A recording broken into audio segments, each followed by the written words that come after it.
Let's see. I like to push a couple of these buttons beforehand. Yeah, it's always a good idea. Which one is it? Yeah, usually something like that. Yeah, it's awful. Yeah, to make sure we subscribe. Make sure we subscribe. Yeah, we're not subscribing. It's funny. I'm not even subscribed. No format here. We don't have to. We don't have to follow any format. Yep. All right, where is it? Are we live? I think it's this one. There we go. And of course, we're getting ready to start the show, so my dog is making a fuss.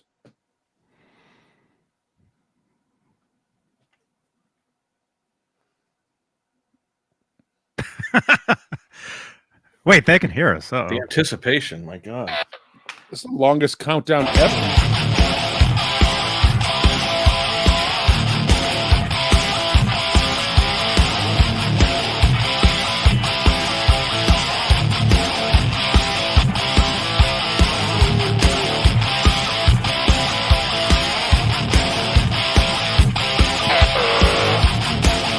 Jesus, with the sound effects already.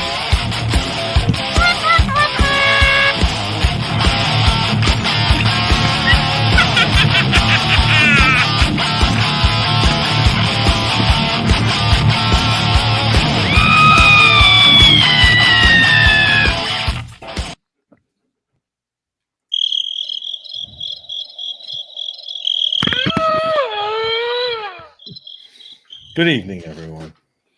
How's everybody doing tonight? I can't wait till the battery that thing dies. I'll tell you what, man. That battery's lasted a couple of years already, so good stuff. No, the Halloween one I just got in October. Ah, shit. I don't know if I've changed the batteries. It's the other one. It's the other one that's the OG red. Sounds good. Yeah. Yeah, but this one you can tell. That's really low. It's a digital sample, so it's not going to get lower in pitch. I don't think if it's. I know mine's higher in pitch, but it does sound like it. But I can't imagine a digital signal gets lower in pitch if the battery starts to die. That's an old cassette thing, you know. Johnny over there. There he is. Paul's out there somewhere with Ace. Welcome. He's acting up. He knows the show has begun, so he's like, "Oh, I get to play too, right?" He knows it's his time to shine. Asshole. He's been quiet for like 2 hours. He's like, "Now it's time to play." I'll end up putting him in the crate at some point if he just gets out of control. Because what he'll do is he'll go in the living room and start taking pillows and throwing them around the room. Mm-hmm. Be a good boy, Ace. He's just and Lemmy's been pretty much mellow for the past couple of days because we ran out of some of her medicine. She gets, she's an older dog, so I give her some anti-arthritis medicine. And like everybody else, if you don't have your NSAIDs and your painkillers, you just don't want to do anything. So she hasn't been doing anything. So for the past couple of hours, she got some painkillers a couple of hours ago. Now she's up and walking around like, "Hey, what about me? Aren't we going to go around?" Like, shit, I should have just left you alone. Man, my dogs are taking care better than most small nations. Yeah, Ned's here. Hi, Ned. There he is, right in front of his little house that I made for him that he doesn't use. Oh yeah. There he is. Is that egg crate in front of him? That's an egg crate right there. He loves that. He's got these two little, some sort of cat. It's like cardboard or something. He's like sleeping on. Little Trader Joe's box that I made into a little house. He doesn't use it. He doesn't go in there at all, but it's there. Here's the thing. Here's the thing. That box that you tried to cut into his house, it was a nice effort. He doesn't give a shit about it. If you bring home a Trader Joe's bag and just throw it on the floor, he'll go jump right on top of it and be like, "This is awesome." I have one. If we run out of ideas tonight, which I think we already have, we can try that.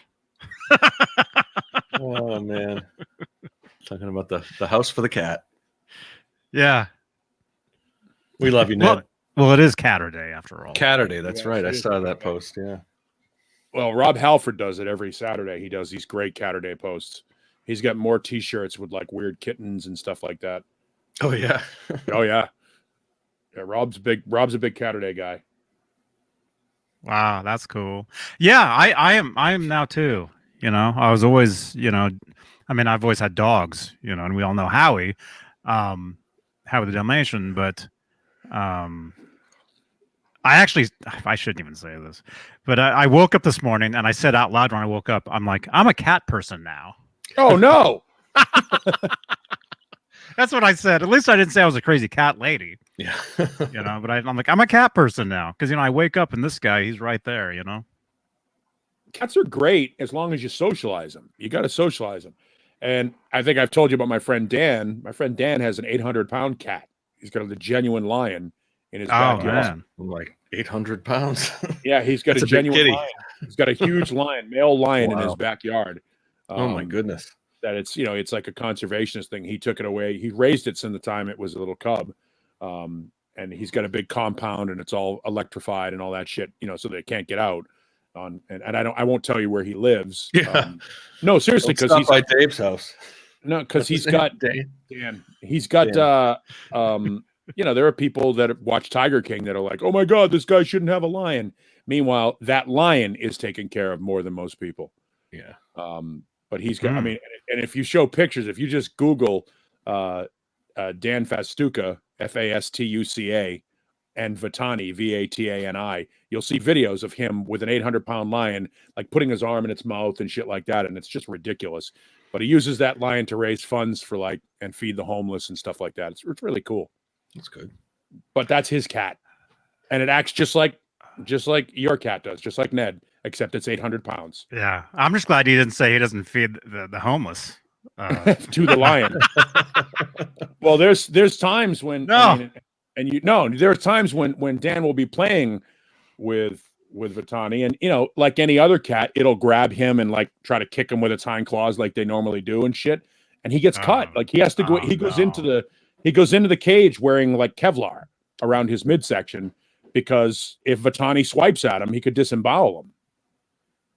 So it's like, and there are guys there with tranks and shit like that just in case. But it's really sort of it's an interesting thing when he takes Vatani out for a walk because his compound is obviously fenced in, but he's got all this land. And he'll take Vatani out, put a chain around his neck and just take him out for a walk and then take the chain off of him and let him go off into the woods on his own. And Vatani goes over and like he scratches against trees and shit like a normal cat would do on a. Oh yeah, it's awesome. It's so good. Hey Jay, that's your problem. The cracking and popping issue. That's your problem. We're popping and locking already. It's actually better, Jay, than it was. Fuck this. Man, well, hey. Hey, man. Well, hey. Where's Well, Paul takes care of his audio issues. Who are our executive producers? Man, well, we got Charles Green. We got Joe Christian. We got Wayno. Thomas Santiago, Music Therapy Labs. Bent Tom. Mike Neese. Super supporter. Frank Corcoran. Michael Smith, who I'm assuming we'll see tonight. David Ennis. Hey, David Ennis. Good to hear from you. Yeah. Dad Halen. And Steve Carmichael. Steve Carmichael? Hey, it ain't so. There he is. Says, hey, y'all. Good to see you guys. And the executive producers are the top tier of the channel membership here on the YouTube side of Johnny Beane TV. The bigwigs.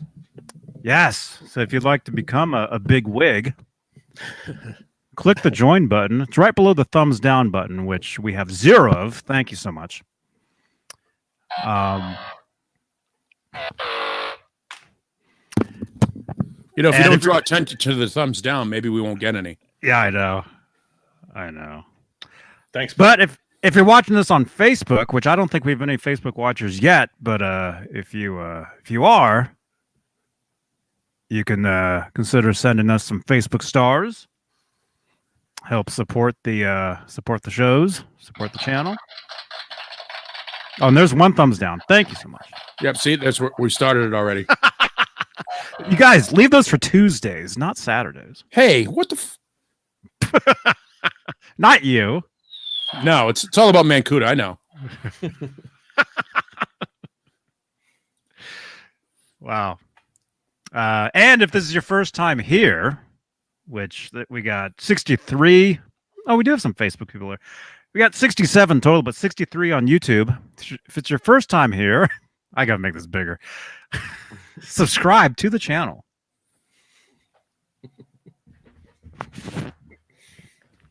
We'll do the rest of the show just like this. Well, kind of just Paul, you gotta go a little lower. Wait, I can't. You have to, John, you're above it. You have to do it. Other way. There you go. That's it. There you go. Be like John BL. It's like the Brady Bunch.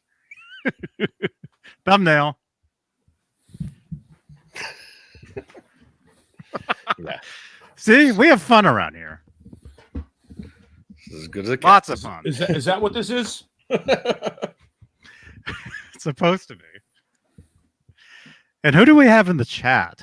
Oh, yes. Aaron, who do we have in the chat? Who's watching this abomination? No. We love it. Oh, Wow. I hit the wrong button. Man. Way to go. Didn't want to pop and lock. I'm not popping and locking. I'm fine. I wanted to participate. Oh, there's not a lot of participants. Oh, no. Wah, wah. Anyway, well, I'll read my list and then we can see who else is here. We got 7 over 8, who we may see later on. He's out there. Brian Spalding, Johnny Beane, of course. Kurt S. 5150. Great show last night, Kurt. I want to call out. I want to call out 7 over 8. We got a text from him earlier today saying he had some great topics for the show, and then he didn't show up for the show. Oh, The hell? Oh, gosh. The hell, Jay? How committed to this project are you? well, Man. what can I say? We're gonna have nothing to talk about now. Well, somebody else is here. Are you ready? Is he? Hey! Who dat? Did he check his phone at the door? There he goes. Broadcasting from his new studio, or just a different angle. Here, hand it to me. I'll take it. No, this is the last show from the old place. Oh, Is it relatively? Is it empty now? So that's like those are the only props you have is on the wall. Pretty much, yeah. I cleared all of my kids' art and everything. The desk is almost bare. Yeah, it's pretty. isn't moving the worst thing, the hardest thing to do? It's a bit, especially when you're the dude. Yeah. Oh, because you're lifting everything? Yeah, I'm moving all this shit. Yeah. That's the whole reason I haven't bought a house. I've been in this house for like, I don't know, 6-7 years. And I want to buy a house. And then I think to myself, fuck it. Stay put. Stay put. That's it. Yeah. I just gotta give a shout out to my security team in the chat. Here already. Oh, Yeah. are they back? Yeah. Well, I guess they're covering your ass. I gotta know who you are. What they got to do, I got to know who you are so you can show up tomorrow at 7 in the morning and start grabbing some. Johnny? Is it secretly Johnny? Because it's hilarious. No. It's too funny Not to me. be Johnny. Way too Chat funny to Halen be Johnny. security. Type something. Hey, Glenn. Glenn on Facebook. Good to see you, man. Glenn, dude. Glenn, LaFerman. check this out. A friend of mine, Glenn. I hope you're aware of this. Say his name again. Glenn LaFerman. I hope you're aware of this. Maybe you are. Glenn. But Let's there's hear this it. magazine out there that has some pictures, has some of your pictures. Well, I mean, there's lots of them, but here, let me highlight or whatever. Jesus. Glenn, you're aware of this magazine, right? Guitar for all guitar players. Look at the coke in that picture. It just came out. Our friend Rob Johnson got it. He sends me this picture Rob Jones. right here. And look what it says, photos by Glenn LaFerman right there. And that's the guitar that my buddy Michael owns, which is amazing. Yeah, that's really cool. Cool. So my buddy finally has a picture of Eddie playing the guitar at the studio. Right? 35 years later. Oh, Yeah. he never had a picture of it? No. This is the first time it's Vindication right there. been around. But where are we? Glenn. What? No. Uh-oh. What? Well, I don't know how that works, but you can deal with that, Glenn.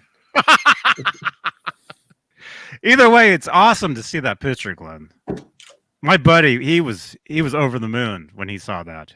That's over the moon. What is this? Morning. What is this? 1926? What the hell? I don't. is I that? just. It was I over just the thought moon. of it. It was over the moon. I gotta tell you. A lot for the moon, Mary. It was over the moon. That's- What a scalawag. It's better than being under the moon. Mary. Oh, Mary. Mary. You're working for Potter, aren't you? Anyway, Glenn. Oh, I hope you're aware Merry of that. Christmas, everyone. Merry Christmas. Yeah, Glenn, dude. Yes. Say, Yes. why don't you're so excited about his Okay, name. there we go. Oh, because what he's telling me. Dude, yes, definitely. Any photos that you have, my buddy and I would love to see them, man. Anyway, Glenn, great to see you Yes. on Facebook. Glenn. Oh. We should play Hi Bob What's with his every name? time every time Johnny says Glenn, you got to do a shot. Glenn. Well, You guys can see. You guys can see his comments too, right? No. if I'm we sign Within on to Facebook. StreamYard. Within YouTube. StreamYard. But then we have to make the screen smaller and Oh, it's now hard I to can. read, and then No, you just watch I mean, watch the show within StreamYard. Or on your phone, Caleb.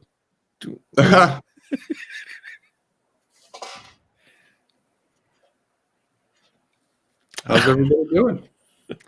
doing well. Good. I'm great now that Glenn's here. Obviously. Yeah, Glenn, we want to see more of your photos, man.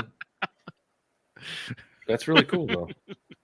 If Glenn's got some photos that we haven't seen before, I mean, Dude, he took them Johnny's all. probably seen a lot. He of took them all. It was him It's and true. Slozauer. And Halfin. I'm Team Glenn. And Glenn Bertinelli. Furman, man. And Plastic. Glenn Furman. And David Plastic. He's got some famous ones too. And David Plastic, who has been on the show before. Yes. Oh, cool. Yeah, Jay, Glenn's here, man. Glenn's here. Get in here. Steve Carmichael. Well, if Glenn's here, then- You got to get Jay on, dude. No, Jay's working on his THC count. yeah, he has to have a minimum before he gets onto the show. I understand. Huh? All right. Michael Smith will not be here tonight. Okay. The captain is out. Hope you have a great night, Michael. Yeah. Captain Smith, Hopefully we'll see you next week. be safe. Have a great holiday, Christmas. Yeah, absolutely. You and Glory.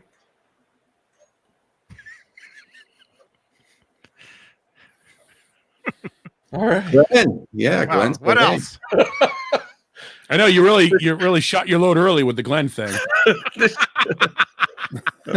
This show goes out to Glenn. No, you guys don't know how amazing it was to see this picture today, man.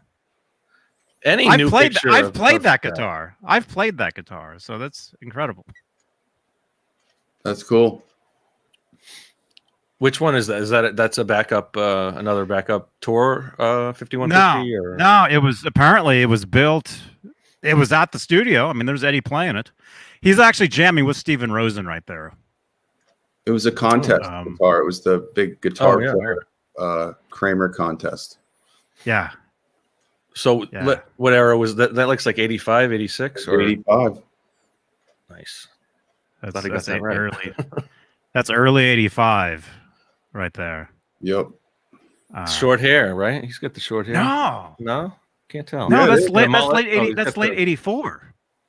That's late 84 because he gave the guitar away in January 85. I think it was right before he went down. I Like think before. that's the day before he went down to Anaheim to give that guitar away. In fact, there's a picture of your buddy with Eddie, and Eddie's wearing that jacket. It might be the same day. So he might be about to leave for NAMM that day. Where is that 5150 where he's at? Yeah. Yeah. Well, no, he's wearing the same jacket, but he's wearing the shirt from the Jump video. Oh, that's right. Right there. So that's the day. It's like is that a Michael J. Fox kind of style jacket? Like a Back to the Future style jacket? I don't know. Yeah, Somehow that reminds me. Looks like it, yeah. A little gas acid wash with the shoulder pads, the whole deal. Mm-hmm. And there's me with the guitar right there. Nice. Excellent. No space tape on it. No. Funny, Michael sent me the a still from the crowd at the Kramer booth that day when they did the giveaway. It was a freaking zoo.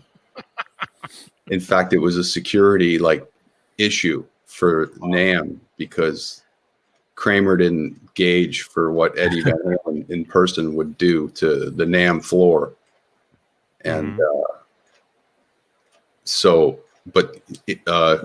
Michael sent me a still of the crowd, and I'm in it, and it's I got my fro. It's crazy. Let me find that.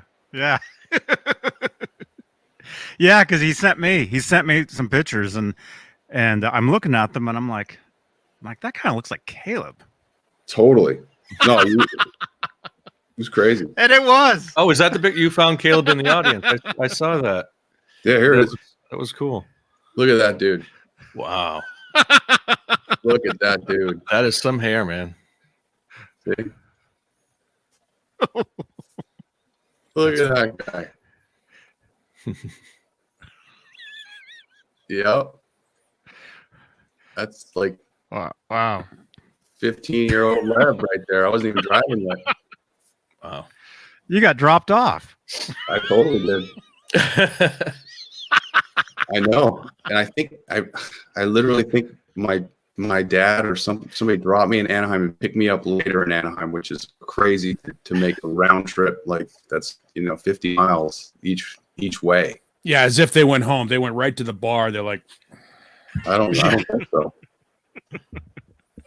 I don't think so. was that on a Saturday? I think it was on the weekend. What a waste. A whole driving back and forth to Anaheim Saturday. twice. To Ben and then in one. Yes, the guitar was heavy. Yeah. Yeah, it was a heavy one. Jay, you ready? Glenn's here, man. Everyone, Glenn's here. Jay's here.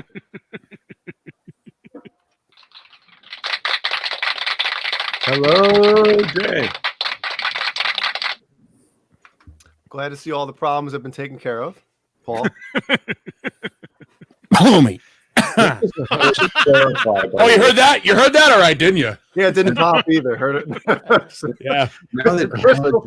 Crystal clear is what that was. My audio's fine. Now that Jay's here, I just want to clear something up. There is no feud between Gizmachi and Nerd Halen. It couldn't be. Well, let's make further from the truth. People are John, by the end of the night. Do you want to do a poll? Let's do a poll. Oh, there we go. Can we do Wait, let's is do it a poll? feud?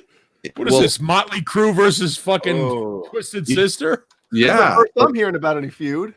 But what's amazing is the song Santa Claus is Coming to Town, Jay mixed it and mastered it. So it's the crossover right there. He's connected to Nightbot, it. come on.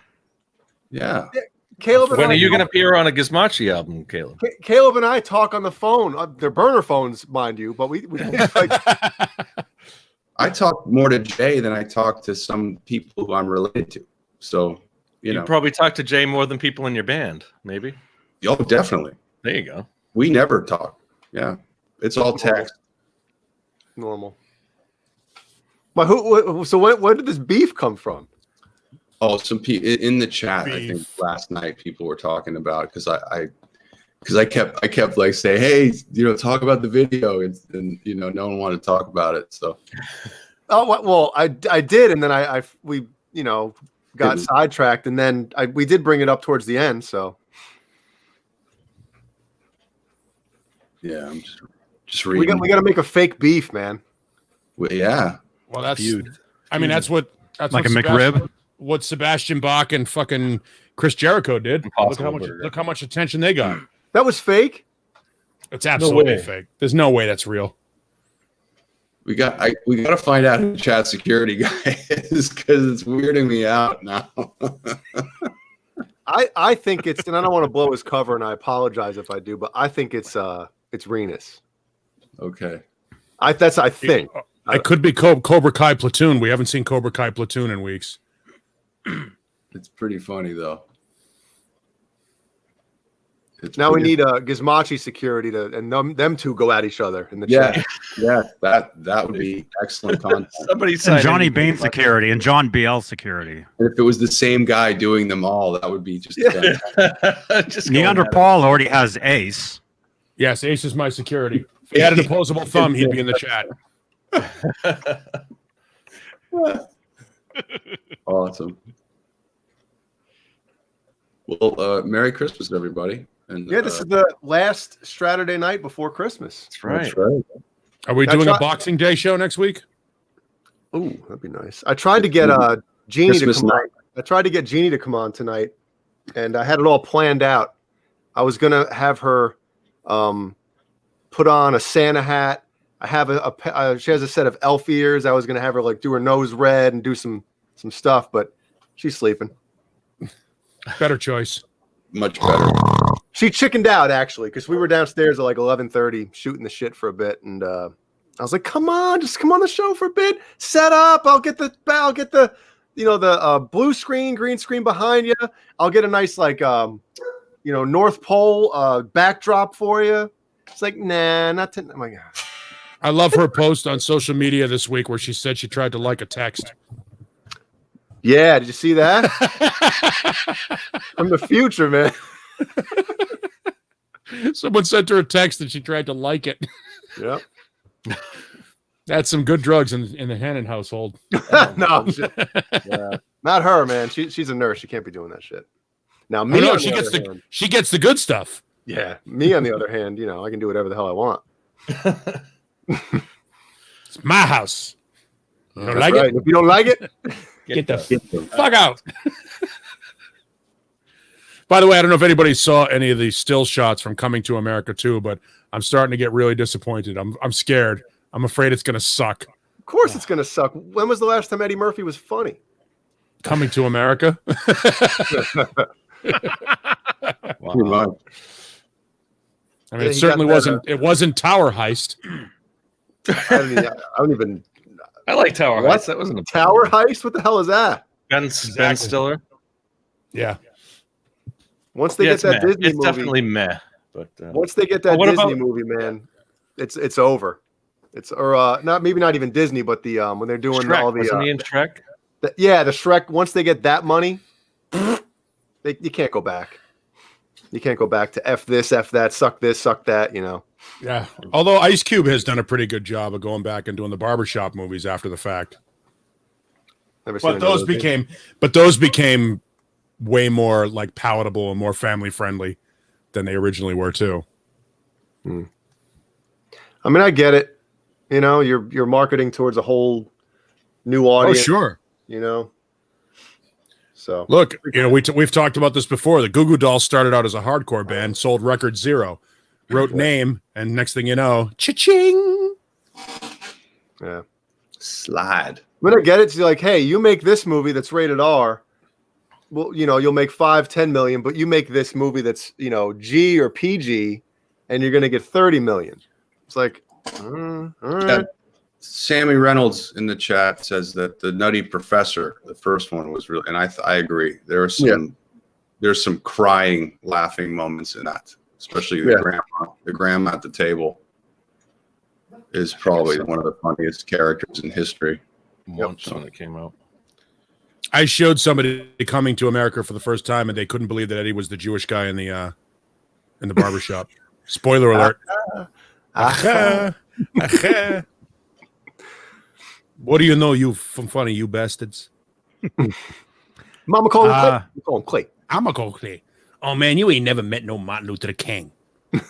I remember that movie more from people quoting it than actually seeing it. Oh, the movie was it's one great. of the best. Sexual Chocolate, man. Yeah, I saw He's it my maybe reverend. once or That's my twice. reverend. It's such a great movie. Just all Randy the whole- Watson. Yeah, Randy. Yeah, Randy Watson. That's the You best probably part. remember Randy him Watson. from Joe the Policeman from the What's Going Down episode of That's My Mama. Soul Glow jokes, you know, like all Soul that Glow's stuff. great. And my Back favorite to back. character, Oha. Oha's great. You ain't got enough money to buy my daughter's love. Nonsense. And as far as doing a poll in the chat, that's only for Twitch. You can't do that on here. But there it is anyway. If anyone wants to open a new window and go over there and Oh, we're on Twitch too now? It's funny. No. Everybody's shouting out Tiny Lister for Debo, and nobody wants to remember him as Winston from Jackie Brown. Winston finds people who don't want to be found. And nobody remembers him as Zeus. From No Holds Barred and WWF, man. And we all thought that eye was Oh, lazy. that He was guy. blind in that eye. Yeah. Oh, Jay, Was- dude, my kid is like knows more wrestlers than me now Yeah. because he watches the Big Show. Oh, I don't. The Big Show has his own sitcom. Well, I'll tell you. And some of you guys might agree, but I used to be a huge wrestling fan. I've kind of not followed it as much the last few years, but wrestling podcasts are some of the best podcasts on the planet. Hearing some of the backstage stories and on the road stories of some of these guys, it's like so fascinating. Because these guys are like beyond alpha males. A lot of these guys, like. And getting these guys together and all this stuff, and who doesn't like who in the dressing room, and who did this, and who punched who in the face, and who banged somebody's. It's like it's so crazy and awesome. Like Steve. Are they in character when they do it, or are they? No. It's really behind the scenes stuff. Yeah, behind the well, most of the ones that I listen to, they're all like retired, right? Like Stone Cold Steve Austin. He has like a lot of the wrestlers on and stuff, and it's just crazy stuff. Like the one that kind of sticks out that's funny to me. And of course, I forget who said it now, but everybody knows who the Ultimate Warrior is, right? He was nuts. No. His name was Jim Hellwig, and he lived Yeah. here in the valley, and he was fucking crazy, like Yeah. straight up nuts. So they said that he ate so clean on the road and when wrestling, like all that stuff, that they'd stop off at like a truck stop or something. And they said this one time he went in, he grabbed a little bag of cookies, like either the Mrs. Fields or whatever, like a little bag of cookies, right? He walked outside with it, opened up the bag of cookies, threw the wrapper in the garbage, took all the cookies, crunched them up in one hand, smelled them, and then threw the cookies in the garbage too. He wouldn't even eat like any of that stuff. He just smelled. Wow. I heard. I Wow. think you told me that story. He used to do like he had a YouTube channel, and he'd do these rants. And Yes. like near the end, like the roid rage and shit, he had snapped and was like just ranting about nonsense and shit like that. Like he was truly mentally insane near the end. Those poor cookies. Yeah. And I love the meme of him where they show the meme of him with his arms up like this, and he's got all the tassels and shit on, and it says, "I'm dressed like a girl's bike."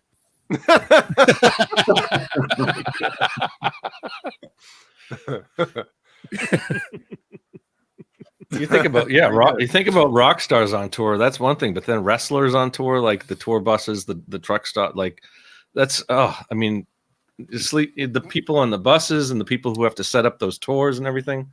Wrestling Who for spelled those that it? Johnny, that's twice now.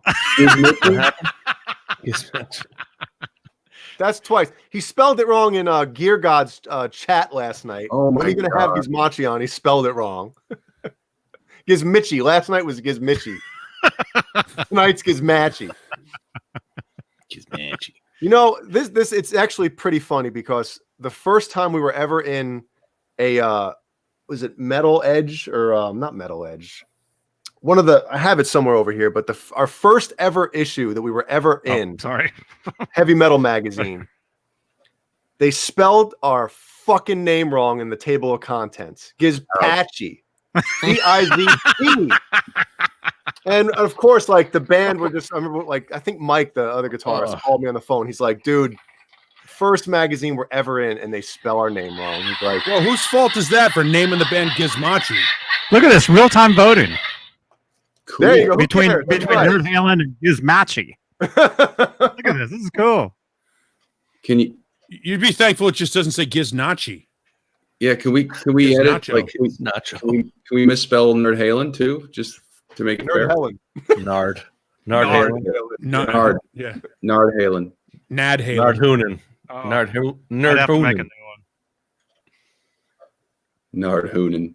Nerd Hannon. Oh, you're willing to make a new one to misspell Kayla Nerd Helen.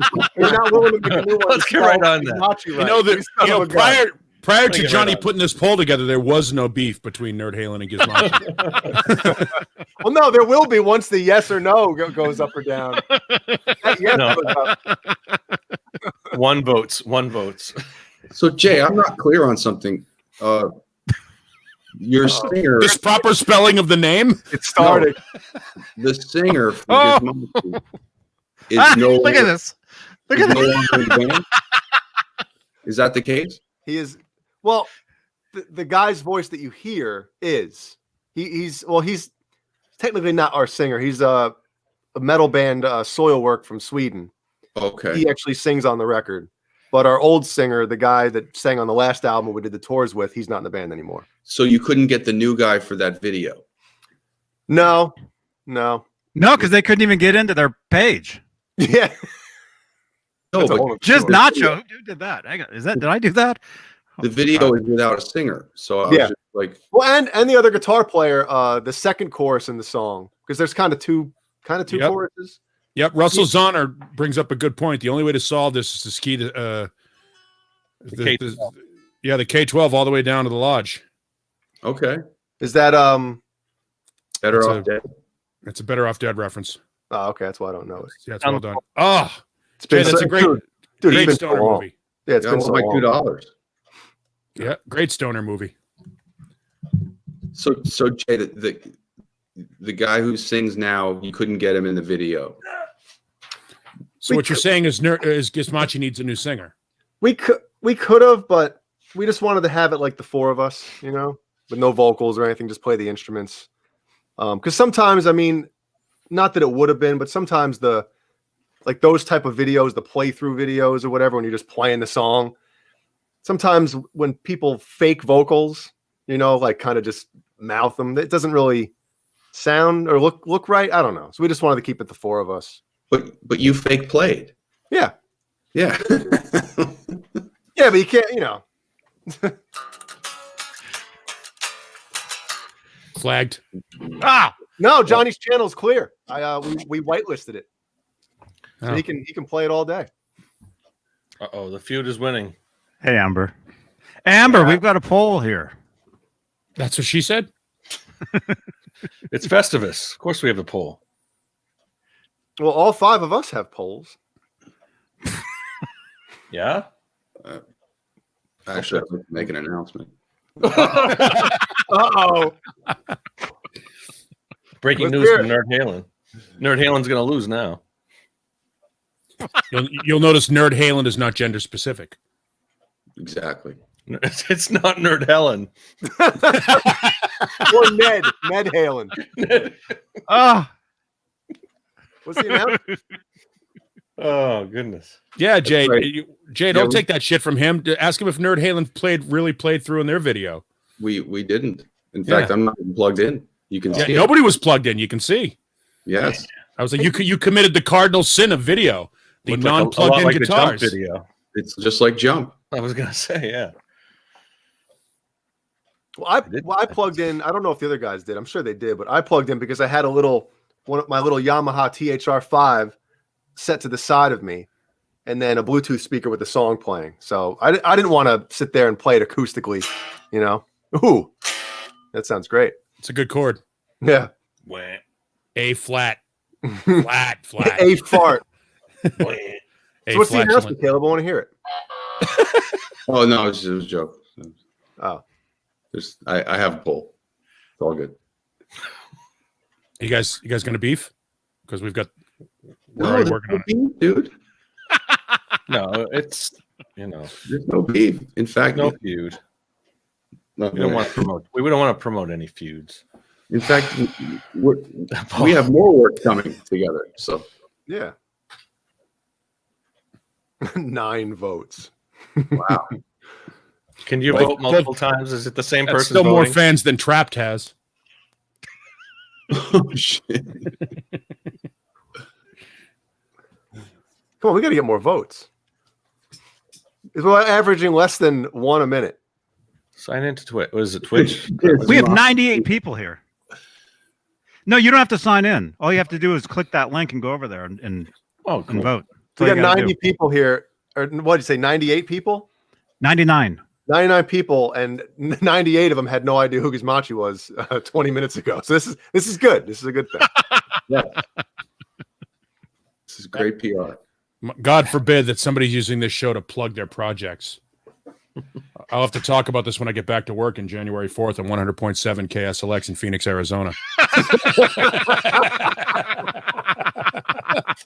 Are you gonna? Hey, Paul, are you gonna play our song? No, well, I'm on vacation now. Oh, it's over. That's over. code for no. No, Yeah. I'm on vacation. We didn't play any Christmas music. There was no That was time. awesome. Sorry, Caleb. There just wasn't any time. We couldn't fit it in the. No, schedule. we just didn't play any Christmas music by design. The reason why we didn't play any Christmas music is because we had a conversation. We actually had a meeting about this. There's a station here in town that plays nothing but Christmas music. And had we played Christmas music, the program director's thought was, well, that will remind people that they can get Christmas music elsewhere. So let's not do that. Wow. Yeah, that's analysis by paralysis by analysis in radio. That's kind of like saying, I know what it is. I could go a million ways with this. Yeah, I know that. What we shouldn't play. We shouldn't play Guns N' Roses because another station plays Guns N' Roses, and it will remind them that they can get Guns N' Roses over there. What qualifies as a Christmas song? Hey, Alan Garber. Well, McDonald's. it's interesting you bring that up. McDonald's didn't sell burgers because that might remind them that Burger King has burgers down the street. Well, what's interesting though is very, very recently, only recently, did places like McDonald's and Pepsi and stuff like that acknowledge the other burger places. They would just say our burger is better than other burgers. They wouldn't say, the Whopper, they've got the Big Mac, we've got the Big Mick. It wouldn't be one of those situations where they actually reference the other channel. And they do it now with the NFL on different networks. They'll be like, the NFL continues this afternoon on Fox on a CS channel. That's a new thing. That's to acknowledge the existence of another radio station. We have 5 radio stations in our building, and we rarely acknowledge any of them. Some of the other radio. Acknowledge them when you walk through the hallways. Oh yeah, we do that just to piss them. Oh, you'd be surprised the nonsense that goes on in our building. For example, our building it's segmented out, so each radio station has its own section of the building. But we have one musical intercom system. Sorry, Caleb, I know it's not. I'll do this. I'll do this on my phone. I'll do it on my phone. He's mad because I didn't play a song. We have this one intercom system where everybody can set which audio from which radio station is playing in that section of the building. And all day, different people go to different things. Like the angry white guy station down the hallway will turn everything over to them, so that when you walk down through the sales department, that morning show is on. But then as soon as one of those guys leaves, one of us will walk through there and change it to ours. It's all day long. It's nonsense. It's just, and it doesn't matter. Just have a system set up where you can play every single radio station at the same time. Yeah, well, that makes sense. That'd be awesome. Squeaky. Maybe this one will get some votes. Oh, Coke. Is that even real? Is that even real? Right. What? Coke or Pepsi? And he Sprite's an option. I love it. You should have put RC in there because who cares? RC Cola. RC. Steve Carmichael. There is a beef between Nerd Halen and Paul. Nerd Halen versus everybody. Frig it. Oh man. I didn't know that could be Were they a suspended. cat? It could have been. I mean, I guess I could have argued that, right? Wow, I mean, weird. I wasn't talking to Ned, but it was interesting. It was funny because it was right in the window of the release of the video, so I literally couldn't share the video until like 12 hours after I released it on YouTube. So thank you, Johnny, by the way, for doing all my sharing for me. So that was good. Well, Yeah. I shared it, Caleb. What the fuck? Thank you, Paul, too. Yes. I tried. Well, this I could didn't- start some beef. I didn't share it because I was sharing my own band shit, and I was like, I'm not going to share somebody else's band instead of my band. Yeah, you How both many shares? released something on the same day. All right, you got to put the other beef back up. Sorry. Yeah. Yeah, We're now back. the beef is The beef We're is back, baby. Mortimer, we're No back. one wants to touch that pole, by the way. Yeah, because it's Coke. That's why. That's Yeah, why. Dr. Pepper would be a better option. I would take Dr. Pepper over Coke or Pepsi. Well, Or wait a even, second. or even Dr. Peeper. Well, wait a second. What about McDonald's Coca-Cola? Because that's like they might as well. I think it's crack inside that Coke, man. You think It they is have a so different good. formula just for McDonald's? They probably There do. was an article done on why is Yeah. McDonald's Coca-Cola better than any other, like even canned Coca-Cola. They do something, the oxygen in the Yeah, the compression in the line. yeah, it's crazy, and I'm like, Wow. they got to put something else in it, man. Yeah, you can fine tune those soda machines so that you add if you want more syrup or if you want. Yeah, but Syrup. if you ever want something that doesn't get I don't know cleaned if as you- much as a beer tap, go to a soda machine. Oh, man. Those things never get cleaned. Ugh, like the nacho cheese pump at the movie theater. Ugh. Or the butter pump. That's great. The and nacho the cheese- butter pump too. Is The that a nacho move? cheese pump is great.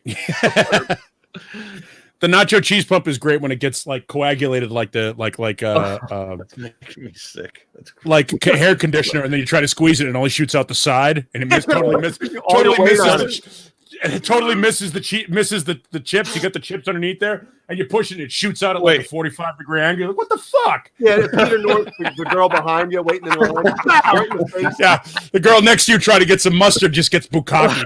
God, I got cheese. Doesn't 7-Eleven have the chili pump? Is that for the chili cheese fries? Like that you can pump the actual chili stuff on it, or I seem to remember that from my college years. They had the chili pump and then next to the cheese pump.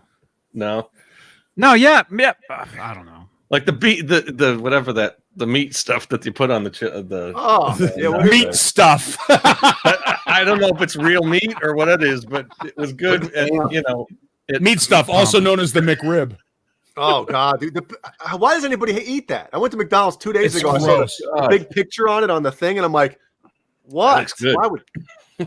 It's good. That's nobody's like nobody's saying that looks good, man. That's like fast food's place saying we've opened a can of Alpo and threw some stuff on it and threw it in the middle of a piece of bread. Oh, That shit's nasty.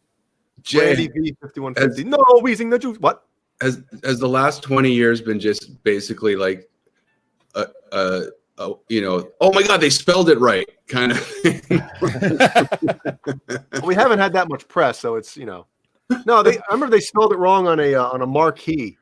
We were on tour with Byzantine. My buddies in Byzantine, and But they spelled Byzantine right. they spelled Byzantine right, and they spelled our name wrong, and we just kind of at first we were like, what the, and then it's like, yeah, whatever, man. I distinctly told him to put Spinal Tap above Puppet Show. I remember we had a meatloaf show, and we had meatloaf as I think Two words. Two words. We had it as 2 words, and he's like, and our signs were all one big plastic panel, so we had to cut the panel in half and take out that space for meatloaf. Yeah.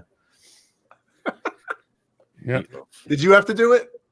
I may have done it. I don't remember. It was 1996, I think. That's the glamorous What, you don't life of remember? rock and roll right there. I don't I figured remember. that's something you would remember. You would remember. That's probably why I remember it, because I did it. But honestly, it was just another stupid day at the. Did you ask him to hold the ladder for you?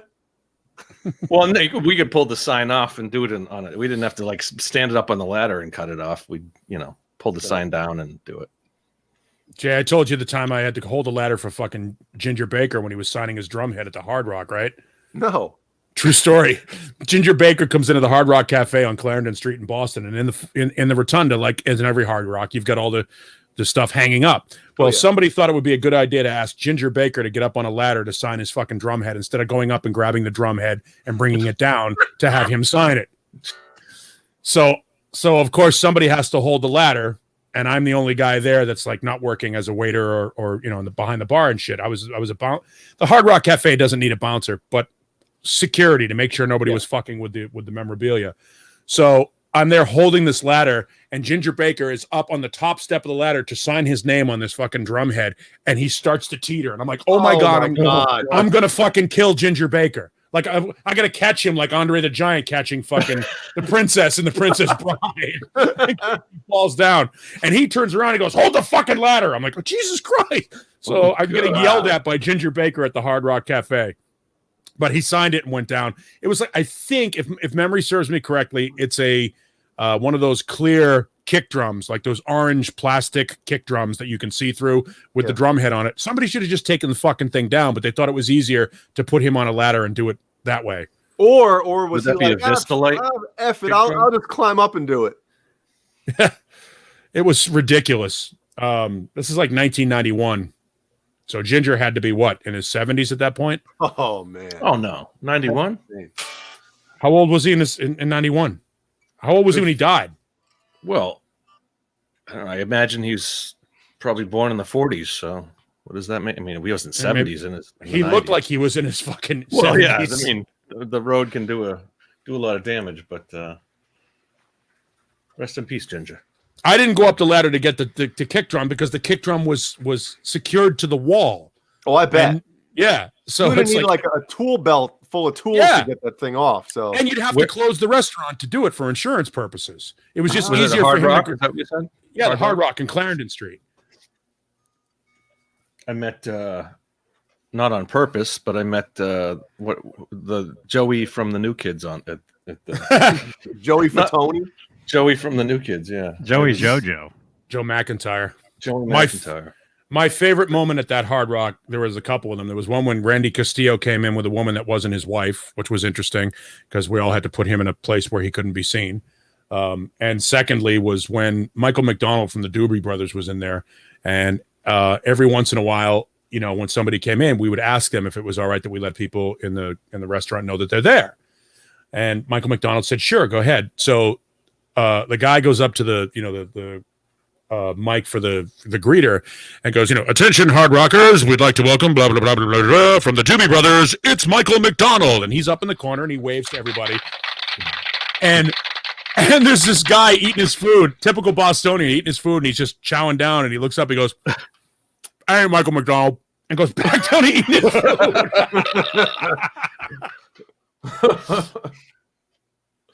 It was so good. Hey, Michael McDonald. They had one of Ed's Kramers there. Yes, he didn't own it though. It was a med student from MIT. Oh.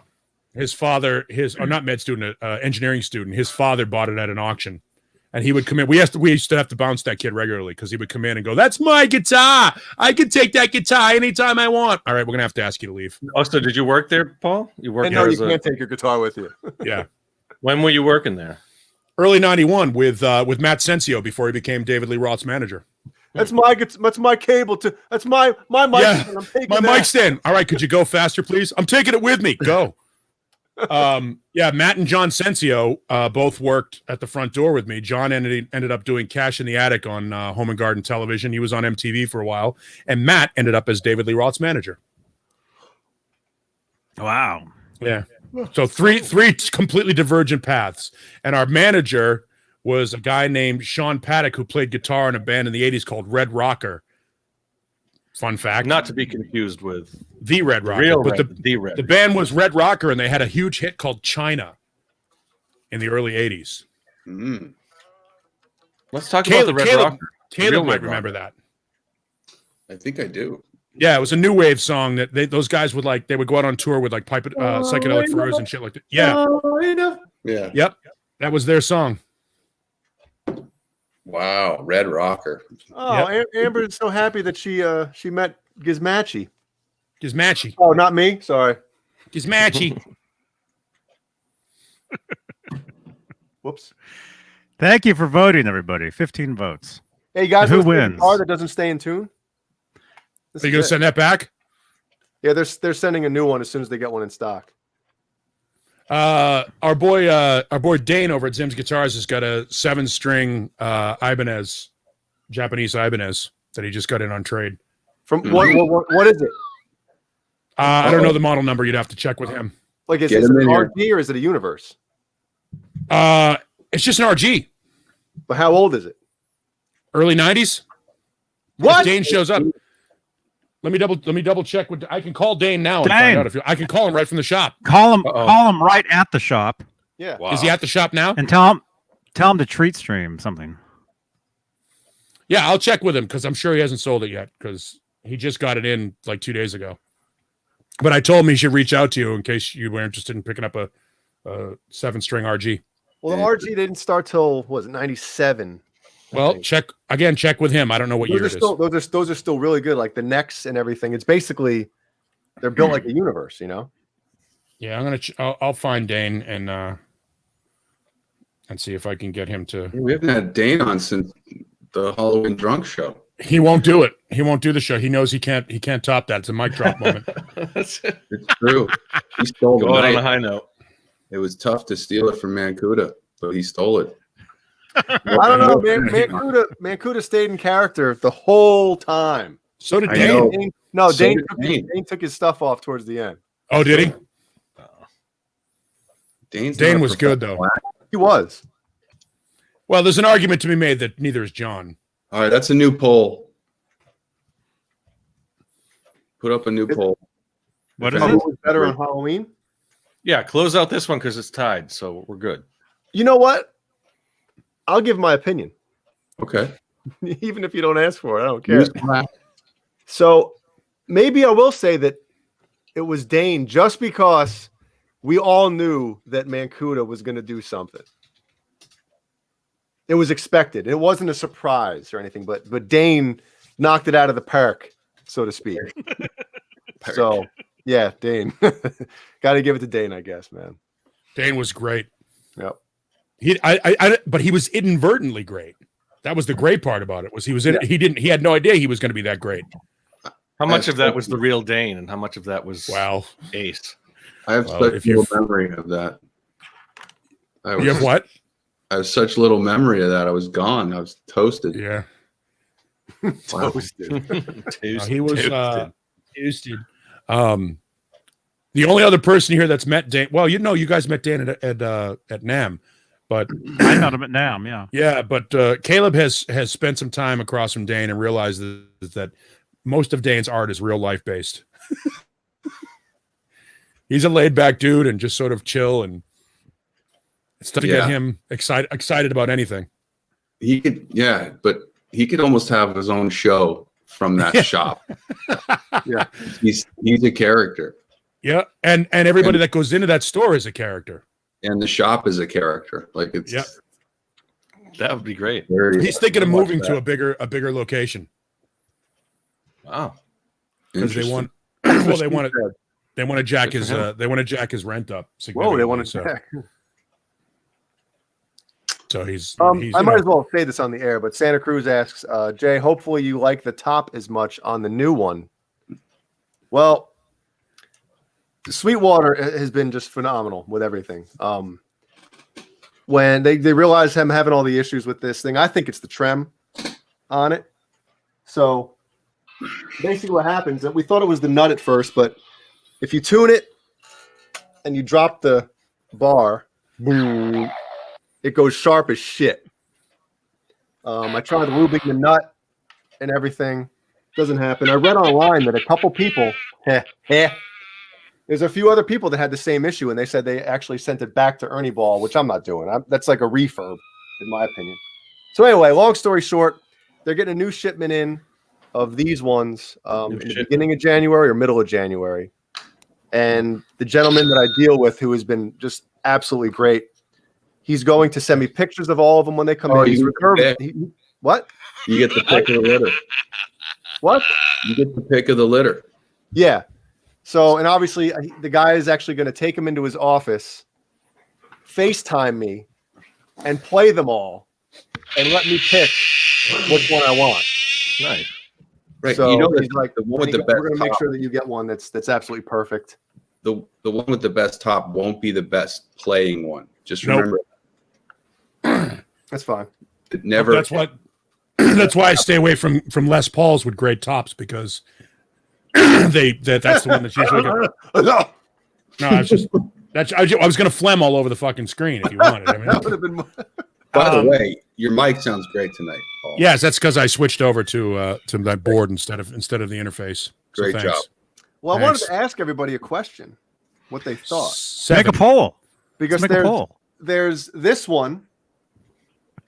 Oh, look, Randy Price says he sold his JP15 for the exact same issue. Now, people got to realize, like, I'm used to, and anybody that has an Ibanez with either an Edge or an Edge Low Pro on it, you can't get them to go out of tune. Like, I'll pick up a guitar that has a Low Pro on it or an Edge that I haven't touched in 6 months, sometimes even a year, and I perfectly in tune. It's like, holy shit, man! You can beat the hell out of the bar. Whoa, hey now. And they just don't go out of tune. So it was very, and Petrucci, we all know that he left Ibanez for Ernie Ball, and it's just crazy if like these things don't hold tune. Then, and I told him, I was like, if you know, it's going to go back if it doesn't, you know, hold tune. But the other machine, dude? Huh? Who's doing the machine? Yeah, it's got to be Johnny. It's Johnny. He does it all the time. Because he knows I won't get mad at him. So there's another finish that I was actually thinking about getting before I got this one, and it was this one. What do you? Look at that. Oh, Yeah, but it'll play like shit. You watch. No. They hide construction flaws behind a great top. Yeah, so he's gonna pull both finishes, however many they get, into the office. Because this one, look at the neck on this, man. The flame is awesome on it. You know, the back of the neck. Look at that. Wow. Yeah. I mean, it's a phenomenal guitar. It just stays in tune like my harmony that I had when I was 15. You know what I mean? Yeah. Like, right? Not that bad. But watch this. Ooh. It's still in tune. I fixed it. Well, the low B, listen to that. Ever hear the phrase "poor carpenter blames his tools"? All the time. No, it doesn't stay in tune at all. Every time he tries to send back a guitar, like He send him an successfully email. sends them back. Well, yeah. Nah, the strings were new. No, these things were stretched to shit. I actually sent it back to them once, and they sent it back to me. Like it's So, trust us, it's good. but yeah, I mean, I'm used to guitars that do not go out of tune. So, I mean, it feels amazing. Like, you know, the neck profile on it is virtually identical to my 91 Universe. And I saw an interview with Petrucci when he mentioned, or maybe it was either him or his guitar tech. I think it was him. And he mentioned his hands is like, you know, I don't have, you know, huge hands. I don't have small hands. I kind of have like normal size hands. And I've always basically played the same neck shape and profile, you know, going back to, and he didn't mention Ibanez's name, but, you know, he used to play the Universe, the black and green one he actually had. And then he had his own a signature that they never released 7-string. But I guess it was the same profile as like those early Universes, because those were super thin back then, man. That's what I traded back to Dane to get my my Wolfgang back. My PV Wolfgang back was my Universe. The mirror pickguard one. Yeah. Yeah. Yeah. Those are great too. Those are great too. Yeah. But the neck profile is noticeably, it is thicker. Not much, not by much. It's still super thin. I gave him the option of the 7 DBK, the one that's got the textured, like rhino lining on it. Yeah, man. I gave him the option of that or the universe, and he took the universe. I'm like, all right, either way, yeah. What? Get him on the horn. The DBK is the thinnest, fastest playing neck I've ever picked up in my life. Man. That thing is, and again, it's like having a sports, having a Lamborghini and not being able to drive a standard. No, but aren't those ones like they're rare, right? Like they didn't make them for very long. No, they only made them for a couple of years. Yeah. But the neck on them, it's the thinnest neck on any gem. Mm-hmm. They're ridiculously thin, and they play to the point where I don't think the top of the neck is even scalloped because of that, because the neck is so thin. They are great guitars, and they play super fast, and they've got the breed pickups in them. That was I think it's the only one that had the breed pickups in it at the time. And it's just a great guitar. And Dane picked it up, and I guess he didn't like. I guess the fact that it was so thin, it felt flimsy or too small for him, and he liked the neck on the Universe more. So it wasn't like he was going to sell one of them or something. Oh no, Dane likes to tell you he's going to sell every guitar he brings into the shop, but the ones that he falls in love with end up under his bed in his house.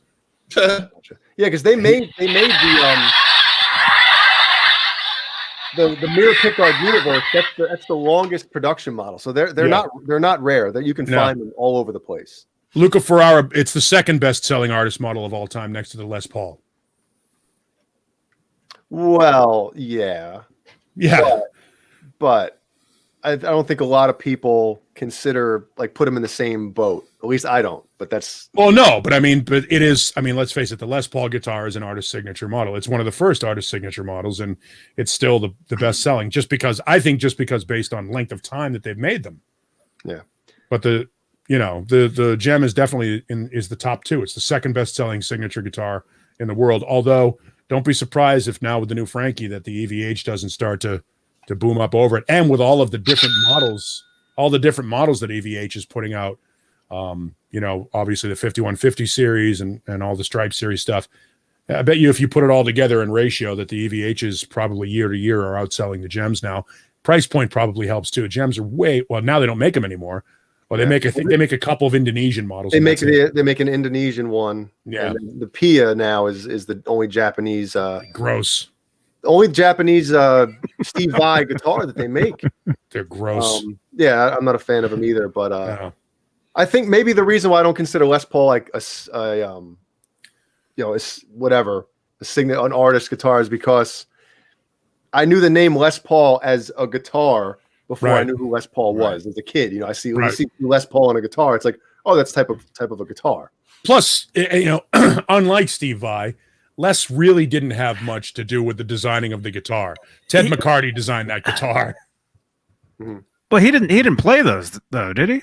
He played a specific model of it. He played them a different version. He played something called a Les Paul recording, which was a low impedance version that basically had an XLR output. It was a completely different guitar. It was nothing like the one that was manufactured for mass production. Find Les Paul's guitar, man. No, it's true. I can tell you. Wasn't it like a brown finish? Yes, it's brown with finish. Yes, with low impedance pickups and several switches on it to put it out of phase. Yeah. Well, there was there was the one that he made. There was the log. Yeah, that was just a prototype. He only played that when he was very short. When he was pushing the idea of a solid body guitar. When he was out in the woods. Real quick. Off a tree. Santa Claus is in the chat. I just want to say. Hey, Santa. Santa Claus? Oh, there he is. Yeah. They do. But Randy Price, they don't make the 7V in Japan anymore. The 7V is a 7BP. Awesome video, Jeff. That was cool. The 7V is called a 7VP now, and it's the 7V Premium, which is made in Indonesia. Yeah, unless a store still has a Japanese one left over, but if you go on Ivanez's website, it when you go to his artist page on their website, it has all the guitars that are in production right now. And it's discontinued. The Gem 7V is listed as discontinued. And I'm thinking that the reason they did that is because, well, if we make the Gem as well in Japan, people aren't going to want to buy the new Pia because blah blah blah. And so let's pull the Gem down to just the Indonesian model. Yep. We'll make the Pia the top of the line, Steve Vai guitar. I'm effing hoping that they relaunch the Universe line, Japanese Universe line, because right now the same type of thing. They have like the reissue of the black and green Universe, but it's a premium Indonesian made. They're still good. Yeah, but it's still, those Japanese Ibanez guitars are just they're great. They're great guitars. Yeah, Deja Voodoo, that Les guitar that you're talking about, had it. The gooseneck mic is actually called an XLR input for low impedance. It gives you a better lower signal to tape. Dude, the less noise on the Gizmochi playthrough video, the yellow and pink Ibanez that I'm playing. That's a 2019 RG Japanese Ibanez. It's right behind you. It's right behind you. No, that's the gem. That's the gem. Anniversary gem. That was downstairs. But I mean, it's great. It feels amazing. The neck is a lot thicker, obviously, than the Universe. But yeah, they are making the RGs again. Yes, and there are some different options too, which is cool. Different finishes on them. But that's what kind of bums me out. Like, you'd think Vi would want to tap into that, tap that ass. No, he wants. Don't laugh, John. He wants the Pia to be the premium thing. Maybe he's waiting to relaunch the Universe as a different, the Galaxy or something crazy. Crazy. So That's funny. You can still buy all the Gem Juniors and stuff like that. That's what's going to be for the people that don't want to pay the premium price for the people. Those are the stocking stuffers, the Gem Juniors and the micros. Again, they effed up on that. Good night, Amber. Gem Junior. Good night, Amber. Gem Junior should have been the micro version of the 3/4. Yes. And I guess part of the reason is because the monkey grip and the claw underneath the trem. Those two things alone, I guess, are a pain in the ass. The claw. Doesn't the claw go into the monkey grip? The tiger claw. No, hold on. Let me grab it. Hold on. I got boner pants on, so let me stop my camera. Amber, come back. Why do you have boner? Why do you have a boner during this show? I think that's the bigger question. No pun intended. That thing under there. Oh, Yeah. that's the claw. The claw. Lion's claw. Lion's The claw. claw. Not the crawl, the craw. And What then the the fuck is a monkey grip. frush? I'm friends with the nerds, man. So I guess that's part of the reason. But the Gem Junior, they should have called it like how EVH, the EVH standard, or the Wolfgang standard. Right. They should have done something along those lines because the Gem Junior should be the smaller version if they make one.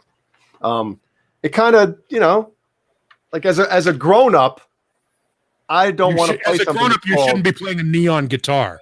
Oh yeah, you should. Yeah, you should. But yeah, I don't want to play something that's a junior. You know what I mean? I don't want to play a junior. It's a little weird playing a special because specials are usually considered the lower end model. If you look at Les Paul specials, Yeah, you're right. Yep. they tend to be, they tend to be the lower tier of what's supposed to be a premium guitar. So standard should have been the middle or the middle road. But then the one. Fender.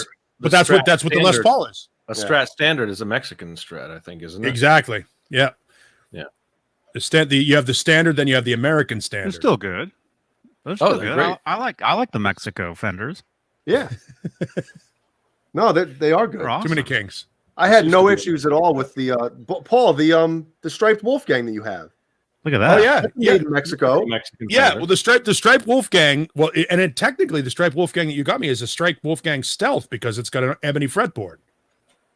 Yeah, but it's what I'm saying is it's a great guitar, Great guitar. but the frets on it were just like Yep, speed I bumps know. to me. They're Yeah, super high, super tall. Yeah, you don't like jumbo frets. I have no problem with that because I've got ham hands And can't play guitar. Most people, obviously, most people prefer jumbo frets because they're they're literally on 90% of production guitars. They are now, yeah. And you did everything. You did all of the upgrades on that guitar that would make it a Wolfgang without it being a special. I mean, the only difference between the Wolfgang and the Wolfgang special is the Floyd is a little different, and I don't think they originally came with the low friction pots, and they put the low friction pots in it. But other than that, it's the same fucking guitar all around, except for the Floyd.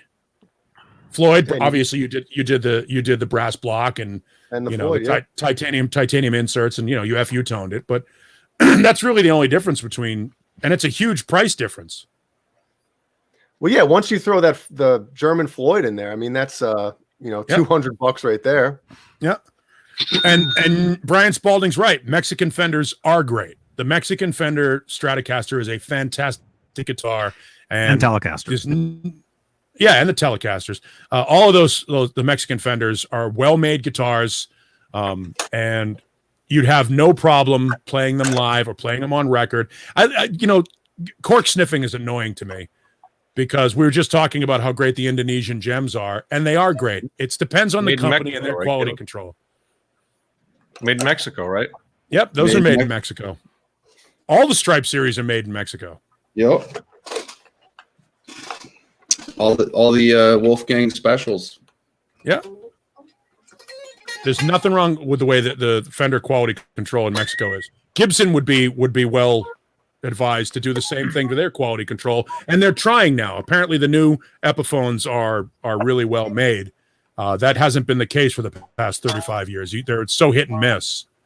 But Fender quality control on those out of that Mexican factory in Ensenada is phenomenal. The difference between the Fender Mexican factory and the Fender California factory is about 90 miles. That's it. The wood is the same. It's all cut from the same stock, and a little bit of difference in the pots. The pots are either Asian made or American made. Metal Mike, I feel like we're back like a year and a half, Johnny. Metal Mike said, what's the difference between the EVH, the EVH USA Floyd and the Special Floyd? They're the exact same. It's the EVH branded Floyds. They're Korean made. Yep. They're still really good. It's not like they're bad Floyds. But the German Floyds, the Floyd Rose original, the FR 1000. Yeah. The German Floyds, they're harder metal, and they're just amazing, you know. And hey, Mike, good to see you, man. The Korean ones are pot metal. Pot metal with a chrome cover, and what pot metal is whatever metal they have there that was melted down into the cast mold. Whereas the Schaller ones, which is who makes the German Floyds, are a specific metal. They're stainless steel. Yeah, I mean, if this guitar didn't sound so good, I'd probably put a German Floyd on it, but I'm totally happy with it. So yeah, that's what I'm saying. I don't want to mess with it. Yeah. You shouldn't mess with something if it sounds good already. Yes, Renus, Fender workers do go to Mexico to work because there's plenty of work down there, and it's cheaper labor down there. You know, it's, and we've talked about this before. Statistically, there was a survey done originally that 1 in 5 people in Mexico play guitar. That 20% of the Mexican population plays guitar because it's part of their culture. That, you know, guitar is such a huge part of their culture. So more often than not, you're more likely to encounter an actual player building your guitar in the Mexican plant in Ensenada than you are in Corona. In Corona, they're factory workers building guitars. In Mexico, they tend to be guitar players building guitars. Statistically. And whether or not that makes a difference in quality control, I mean, look, if you want somebody that's, I would think it would. I was going to say, if you want something passionately built, you would think that somebody with passion for the product would probably put a little bit more sweat equity and a little more pride into the finished product. You know, if you like something, you tend to be a little bit more invested in it. And I think that, and culturally, let's face it, you know, Mexican people are very, very proud of their work and what they do, whereas we work for a paycheck. John BL, comments? Well, it actually, Mancuda is a big fan of the BC Riches. That he would always say, like the little Mexican guy with the little. I mean, that's handcrafted. That's a luthier stuff. You know? Oh my gosh, that's what it made me. You know, there's nothing wrong with it. It's, you know, it used to have a kind of a bad stigma back in, you know, the 90s and stuff. You don't want a Mexican. All right, let's nip this in the bud before. Yeah, it's starting to go in a different place. Let's just say hi to Mancuda right now. I'm just thinking because he's got a whole collection of the old BC Riches, and that's what he would always, you know, made in whatever Tijuana or wherever with. The old, you know, If you want to see how good the guitars are made, go ahead. yeah. No, I don't I have was like a BC Rich, original, but I like my BC Rich. If you wanted to see the quality control and how good the guitars are made out of Ensenada, there are a bunch of videos on YouTube. There are tours of the Fender Ensenada plant, and it's phenomenal. The assembly line there and how they do everything. A lot of it is hand tooled. It's great. It's great. It's just a difference of cost of labor and materials, and they're great guitars. And now they're getting a premium for them. I mean, the cost of the idea that you would buy a Mexican-made Fender Strat or Wolfgang or Stripe Series Frankie and pay the kind of money that they're asking for it, that just speaks to the quality control. If the guitars weren't good, people wouldn't buy them. Steve Carmichael. We got a new poll. Yeah, Oh, boy. I think this one's going to be a landslide. I just had visions of The Rock in The Rundown fighting the guys in the Amazon. That is funny.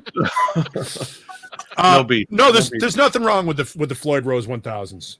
There really isn't. They're great. They're great trims. I mean, Caleb's got one and he chose not to replace it. In fact, I replaced the one on my Wolfgang USA with a German Floyd, and then I went back because the guitar was different and I didn't like it and it wasn't working well. So no I shit. went back.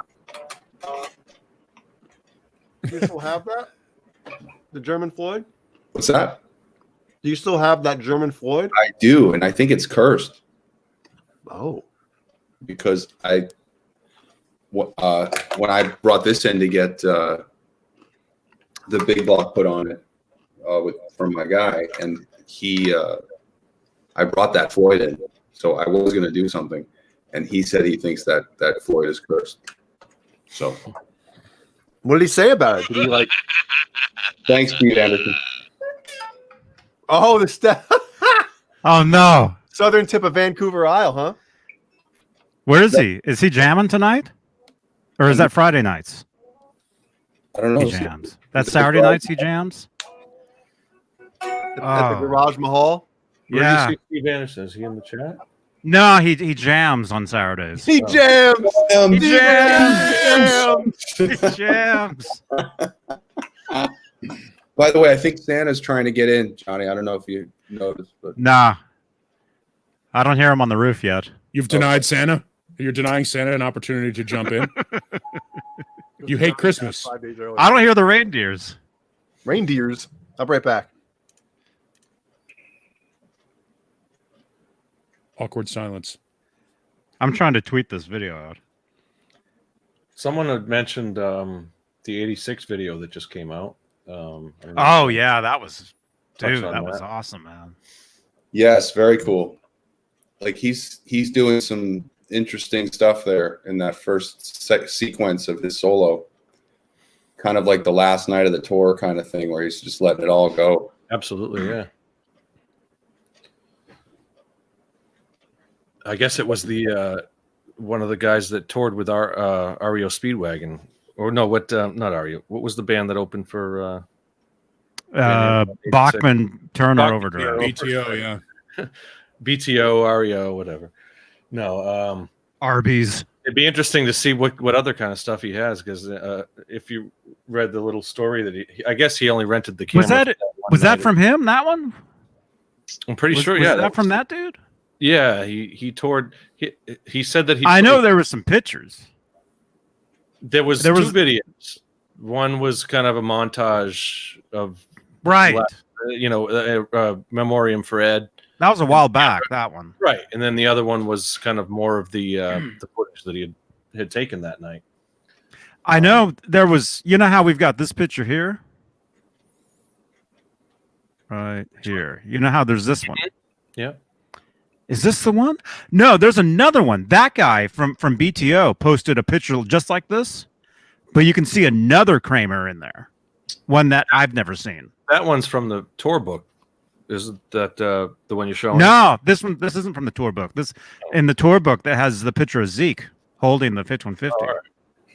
We're not nerds. No, Hey, this you is know, some next level nerd shit here. I'll put it up. As soon as I tweet this out, I'll put that photo up. You can see it. Yesterday, he works at Guitar Center. He's one of the managers at Guitar Center Hollywood, and he. Oh yeah, Did you see that? Yeah. I saw a video. You mean how the guitar's back in Hollywood now?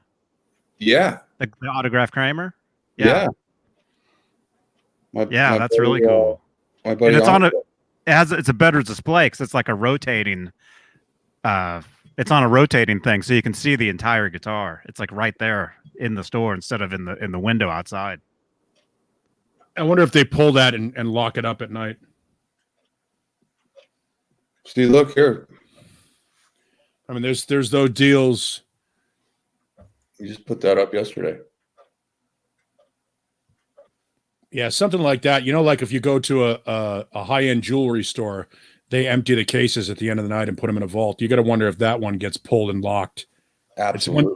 It's one thing to be insured for, regular merchandise, but something like that, I can't imagine what the. And it's autographed. Like this thing. Yeah. It's. I'll show you the video. I'll show you guys what I saw.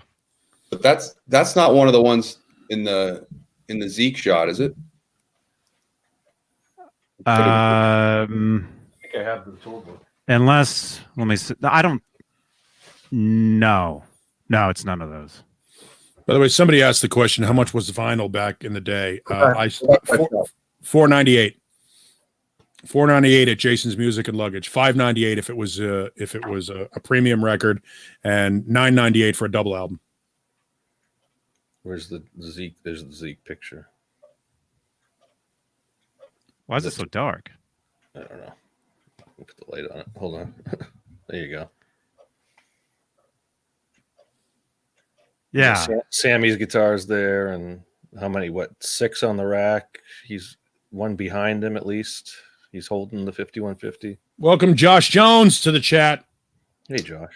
Our friend Josh Jones.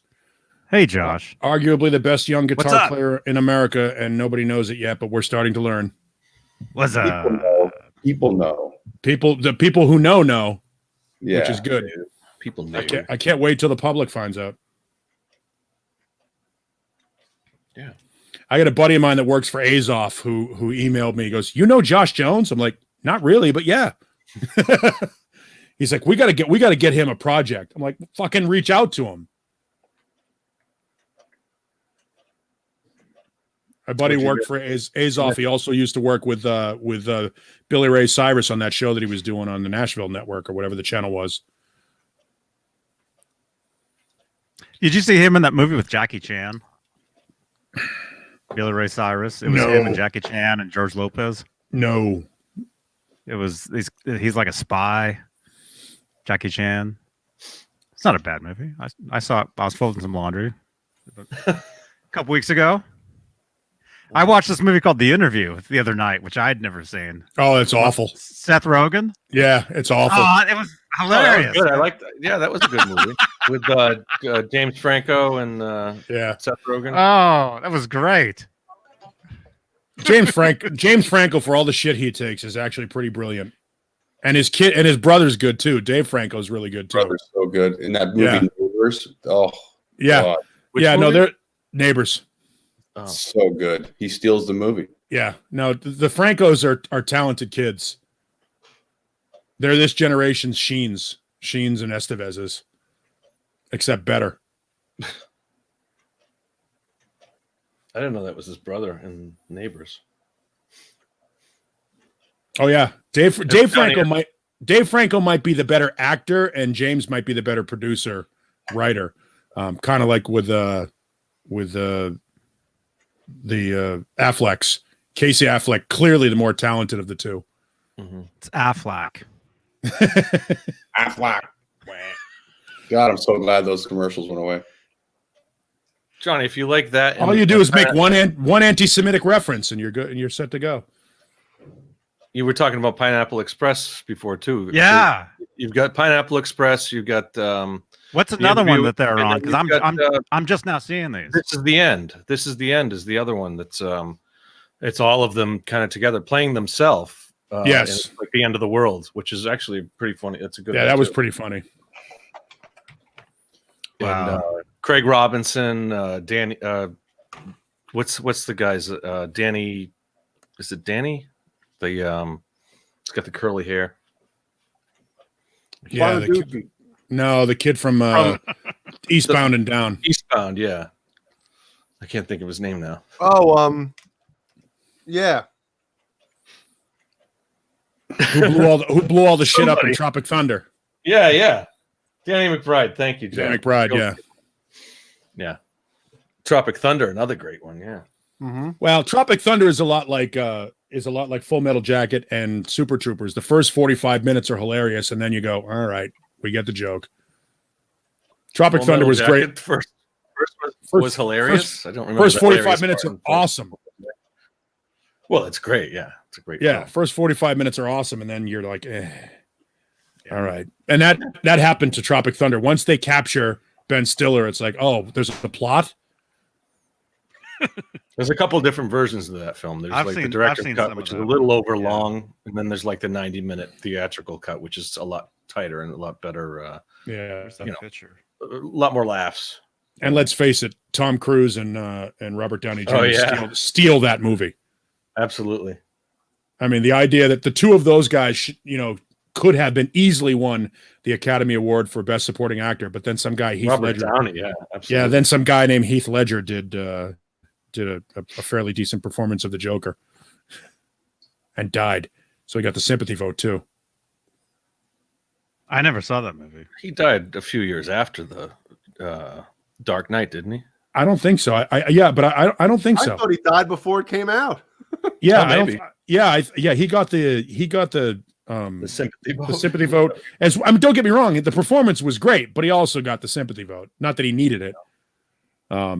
But I mean, Tom Cruise as Les Grossman is fucking awesome. And apparently art imitates life, because he had a Les Grossman moment this week on his movie that everybody heard about, where he just snapped on the Mission Impossible set. Yeah.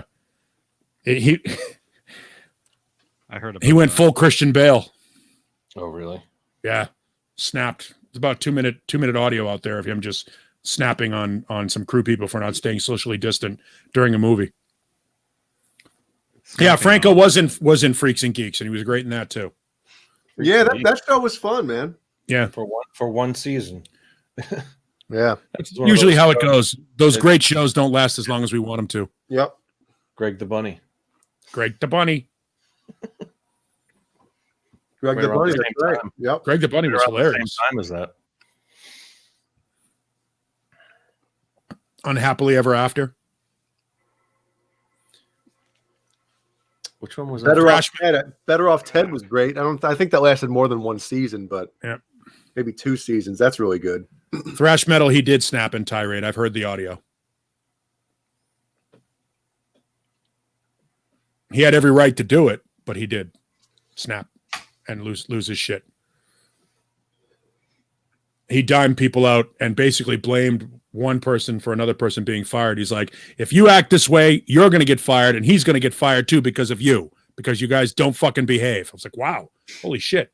I mean, he's the producer on the movie, so there are a lot of zeros connected to the success of that movie. Not that a Mission Impossible movie could possibly fail at this point.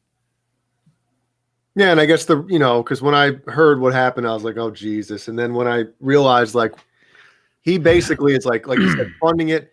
He renting like a submarine or something to like shoot the movie, and it's like, all right, it's his ass that's on the line for this whole thing, and he's keeping Hollywood, all these people employed right now to put out a movie. So at that part of it, I agree with him on. And I heard somebody talking about this week about the protocol they have to follow now on a Hollywood set because of everything that's going 69. on. Yeah, well, so I mean, it's like, you touch something and then you get a PA who's coming in there and scrubbing it and making sure that it's sanitary after every take and stuff like that. Jesus Christ. I do that normally because I'm a germaphobe, but Yeah, so do I. Whoops. Oh, good. We're not in here. I mean, one of my a moment I always remember is between Betwixt.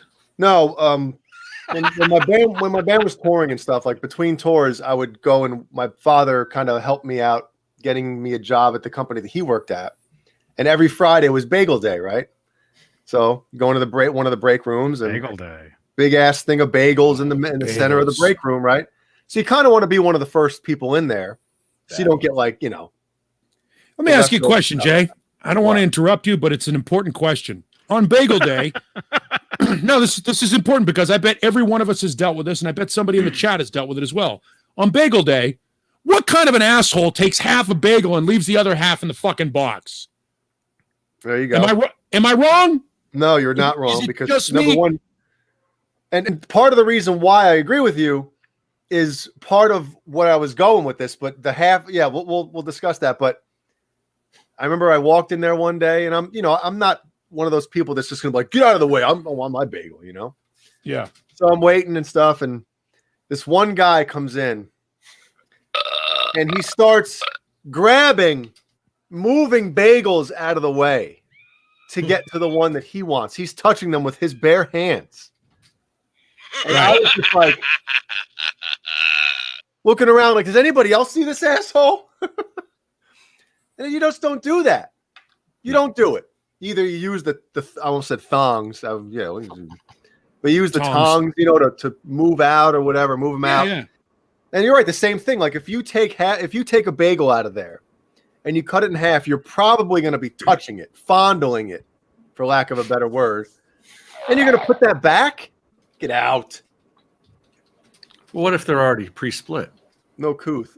No, these weren't. They had they had a couple of those things you put the bagel in. Boom. Slices. The big cigar cutters. Guillotine. Yeah, the guillotine, whatever it is. All right, I found that picture finally. The double dip. Something we were talking about 20 minutes ago. Yeah, and he probably came out of the bathroom right before Kurt S 5150. Yeah. Yep. Wiping his balls all over the bagels. Wow. It's disgusting. Okay. All right. There's that picture there. Okay. Now there's another picture where you can see another guitar we've never seen before. Right behind that Monsters of Rock. What? Look at that. See that one? That weird stripe. And then look at the guitar behind that one. Do you think that's that one that's at the Guitar Center? This one here in the middle, in front of the Monsters of Rock one, right? It's got two small black stripes at the tip of the headstock. The one from the Guitar Center. This doesn't have. Neither of those have that. Neither of those. And it's a slanted. It's a Beretta. It's a slanted Beretta, black pickup. So it's not in that picture then. No. Is it in? Well, I mean, they made 18, right? They made 18, so it's one of the 18. And your buddy Michael got one of the 18. So No, I don't see it in. It's not in this. I don't see it in this picture. No, that's what I'm saying. That guitar behind that Monsters of Rock Kramer, I've never seen before. But the one behind the one next to the Telecaster that Sammy plays. yeah, both of those we haven't seen. It's the same. The rack case. It's the same road. The red. Yeah. Car coffin. Same as this one. So that's And so that one, the one you're showing, must have been Monsters of Rock. Obviously, Monsters of Rock tour. No. No. All right. No. That picture. No. That picture has to. Wait a minute. Did that Monsters of Rock guitar? Wait a minute. Exist before '88? Wait. Okay then. Okay, then that's in '88. Yes. That's an 08 one too. Okay. Like I said. Okay, Yes. Sean Biel, Yeah. man. Yeah. Johnny, maybe you should look at the pictures you're posting before you post them. Well, I also posted this, so I don't. Yeah, I mean, it's obviously got the Monsters of Rock and it's got the yellow Sammy. Yeah, It's right on John. It's like Grogu. Yes. Thumbnail. Grogu waffle. Back to the shot. Back to it. Okay, so that's. But wait a minute. 88. That doesn't make sense. Wait. Yes, Okay. yes, it does. No, because You where don't I got make sense. no. Where I got this picture. Sammy didn't have the yellow Kramer, did he, at that time? No, okay. This is 88. This is 88. Yeah, Sammy This is didn't have the 08 yellow tour. But where I got this picture, it was supposed to be 5150 tour, but obviously it's not. Well, it's clearly not. And there's a black Strat on Eddie's side. Is that what he used for You've been scammed. finish There what you he go. started? He used that in Worcester. Probably, 88. yeah. Worcester 80 and yeah. Finish what you started. Johnny Beane, your whole life has been a lie. All right. Go Everything back, you thought you knew is false. Go back to the other one. Not that one. All right. There's a thin. You see that thin black pinstripe? Yeah, it's a black strap. Oh yeah, right. No, where in the middle? On the Kramer in the middle, there's a last thin stripe pinstripe. one. The last stripe one has a thin black pinstripe. It's kind of like the Hard Rock. Yeah, I see it. Yep. The 85 Hard Rock. There's another one. Yeah, we got to find pictures of that. And plus, it's got a pickup ring too. Oh, wait a minute. Yeah, right. That's the More guitar. Okay, the one next to the telly. Yeah. The one directly in the middle. That's the one. I've That's never the heard one. Johnny Beane so loud in my life. Oh, sorry. That's a Hard Rock one, I'll do this one. not the New York Hard Rock. No, that's the one that's at the that museum.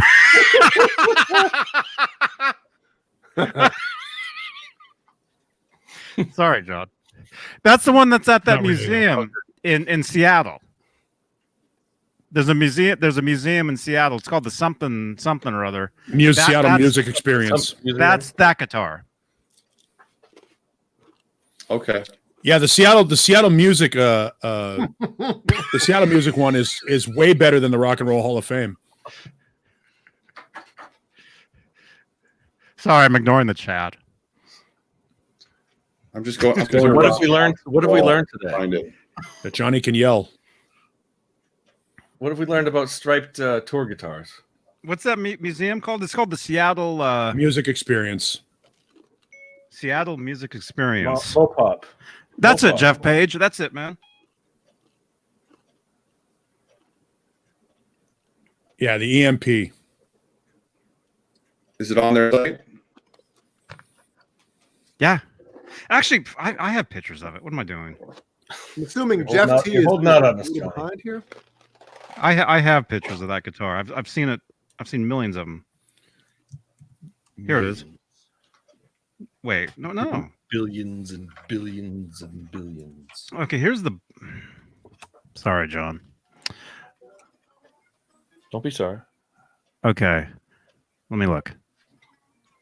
Yes. That's it. So that's the guitar that's in Seattle. Here's the body. Wow. Yeah, we can. Oh, there you go. There it is. Right?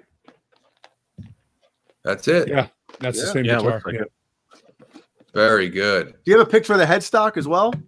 Yeah. Look at that. Yeah, it's the There's your same. freeze frame. No, I'm just trying to see like that looks like a red piece of tape or something's over the. And now No. we're to some It's painted next level over. nerd shit. It's painted over a regular Beretta neck. So that's like, you know what I mean? So is that an alternate tuning guitar, or is that just a backup? I'd I'm say it's just a assuming backup. Okay, here's the whole thing.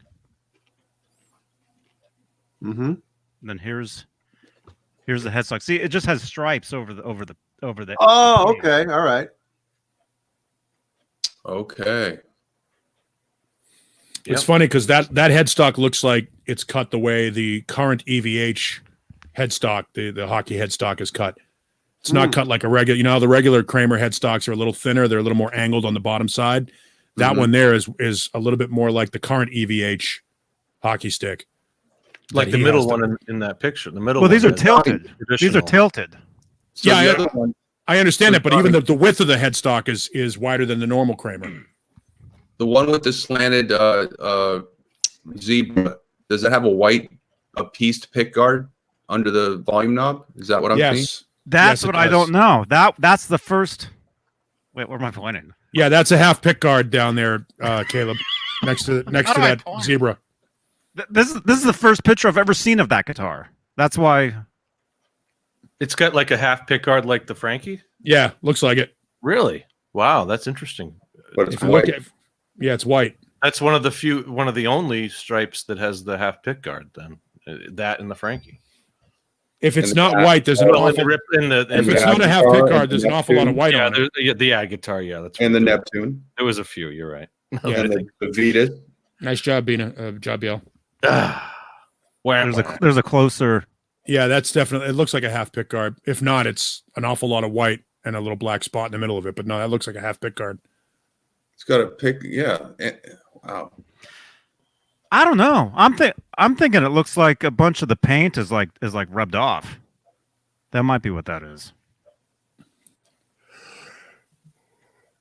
Well, you have a 'Cause project to keep you busy for the next 6 Oh, days. yeah. There's got to be other Otherwise- pictures of it. Let's find more pictures of it.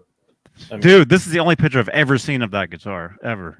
well, And John, Anybody thanks else? for that is 88 apparently. So I'm sure Rob Johnson knows what guitar that is. Johnson. He's probably got it. Got one. somebody wake up Rob. he's got a replica of it. I'm looking at his wall right now. I don't see it on there. Whoops. No, pull that other picture back up. That's the not that one.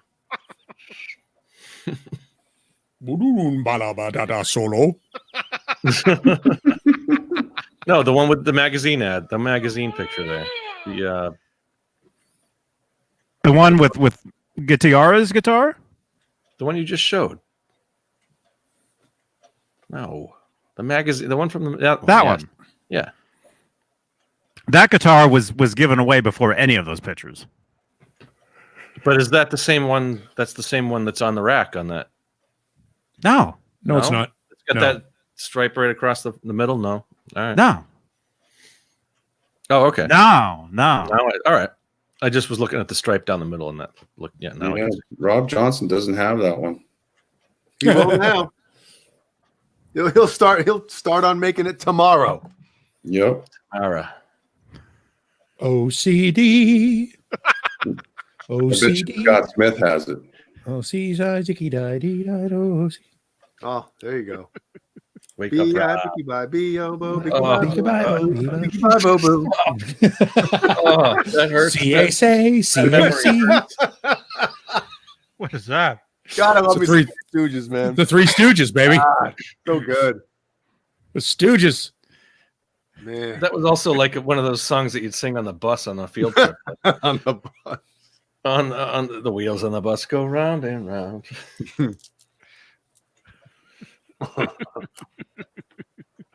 Oh my goodness! Nope. But Scott anyway. Smith doesn't Got have some it. good-looking women in Three Stooges episodes, man. Especially that one. Hell yeah. Yeah. When You know was what the that? best- you know what the best 40s? job- The 30s. 30s. Well, That's 30s. 1930s, yeah. the 40s Best- ones aren't very funny. Best job in all of Three Stooges was Emil Sitka's job. Hold hands, you lovebirds. Emil Sitka was awesome. Yeah, after Curly had a stroke, it wasn't quite as good. Yeah. Nope. And Larry might be the perfect stooge because he was sometimes cool and sometimes the butt of the joke. So Larry was the perfect balance of stooges. Yeah, he was awesome, man.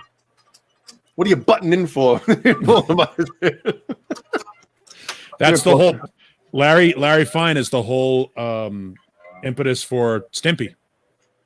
Oh, really? Yep, that's Billy West's impression of Larry Fine morphed into Stimpy.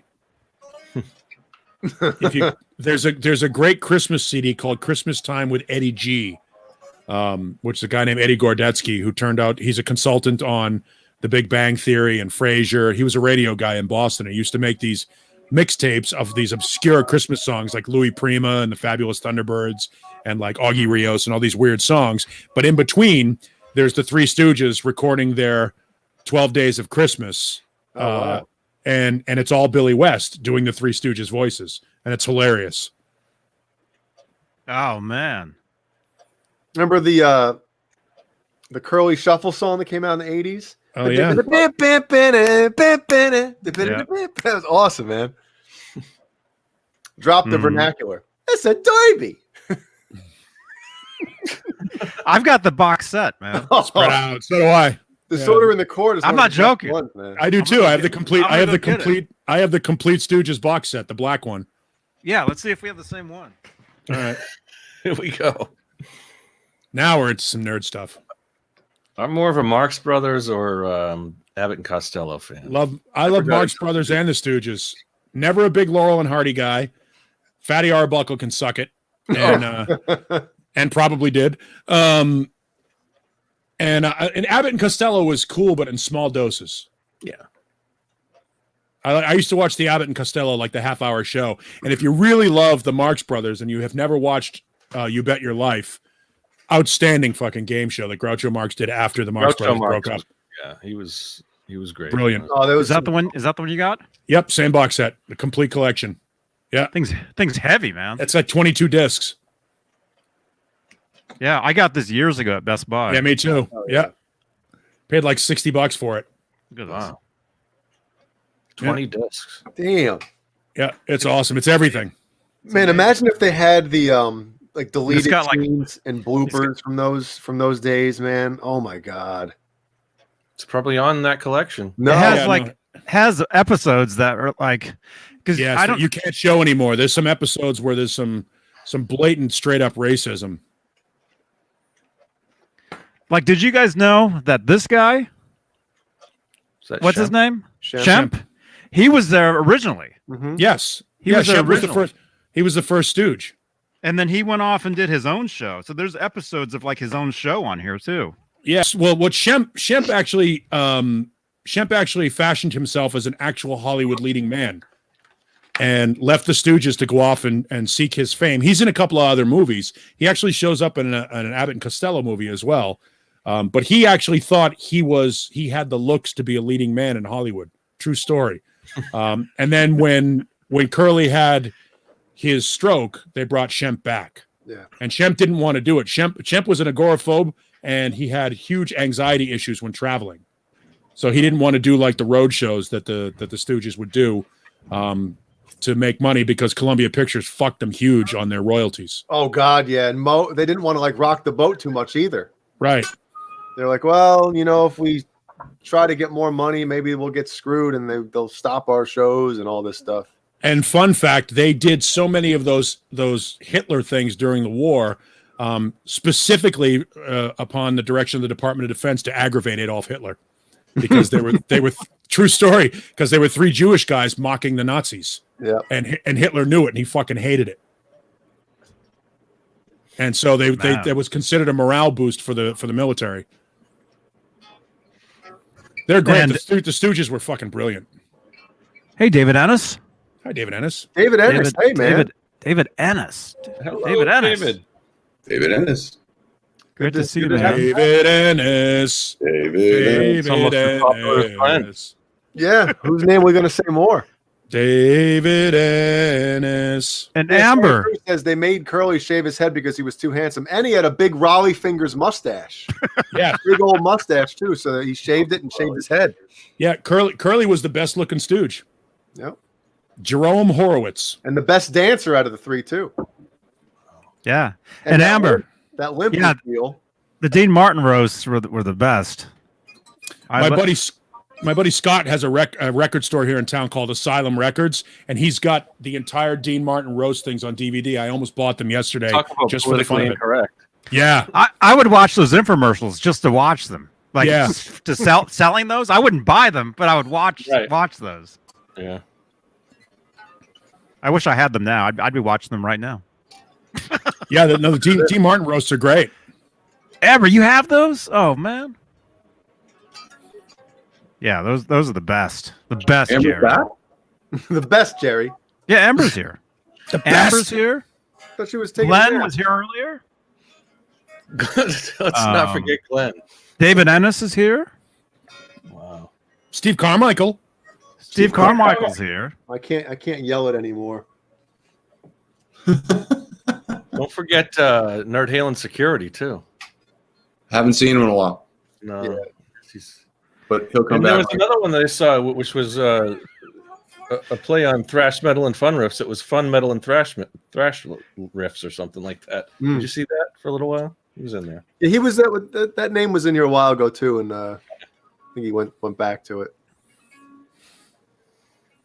Lots of fun 5150s here tonight. Yeah, Randy's talking about Wallace and Ladmo. That was a local morning show, kind of like Willie Whistle and Captain Kangaroo, that kind of thing. When I lived in Phoenix when I was a kid, that's what I watched every morning. Yeah, Wallace and Ladmo it's a legend here in Phoenix.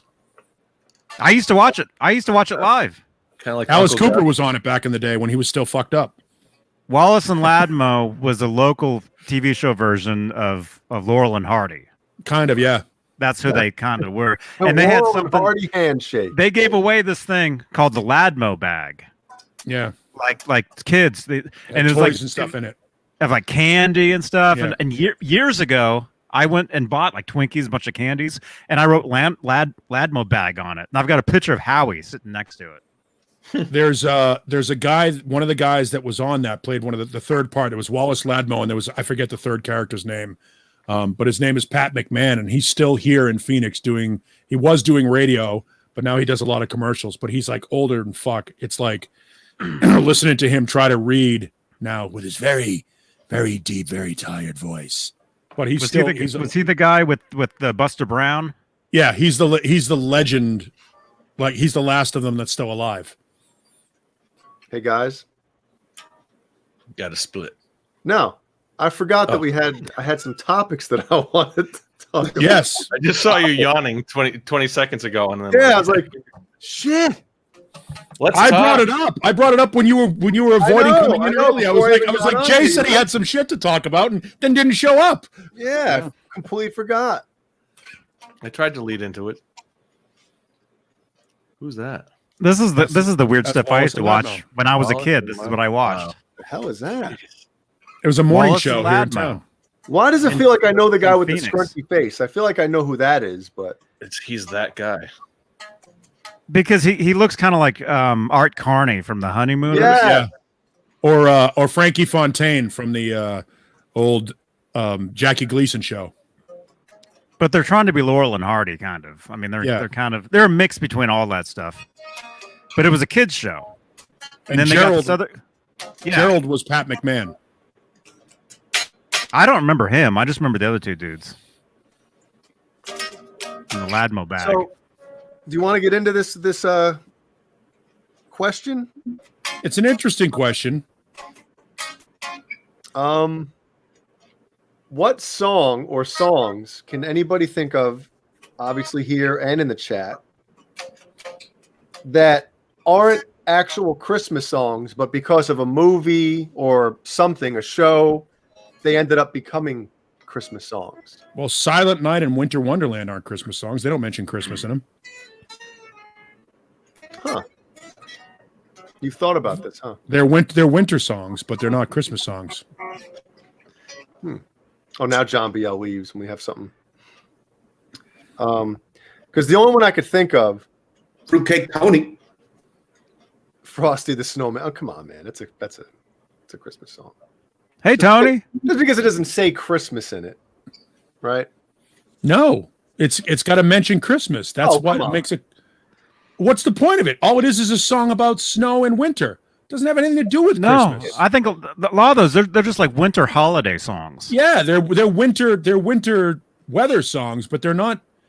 They're not related to Christmas. I mean, I don't know this for a fact. They were probably written as Christmas songs, though, for Christmas seasons, right? You can't do that anymore. They're seasonal songs, I know, you can't. but they're not Christmas songs. God forbid you offend somebody. Is Right, Baby exactly. Cold Outside a Christmas song? It's one of the worst ones.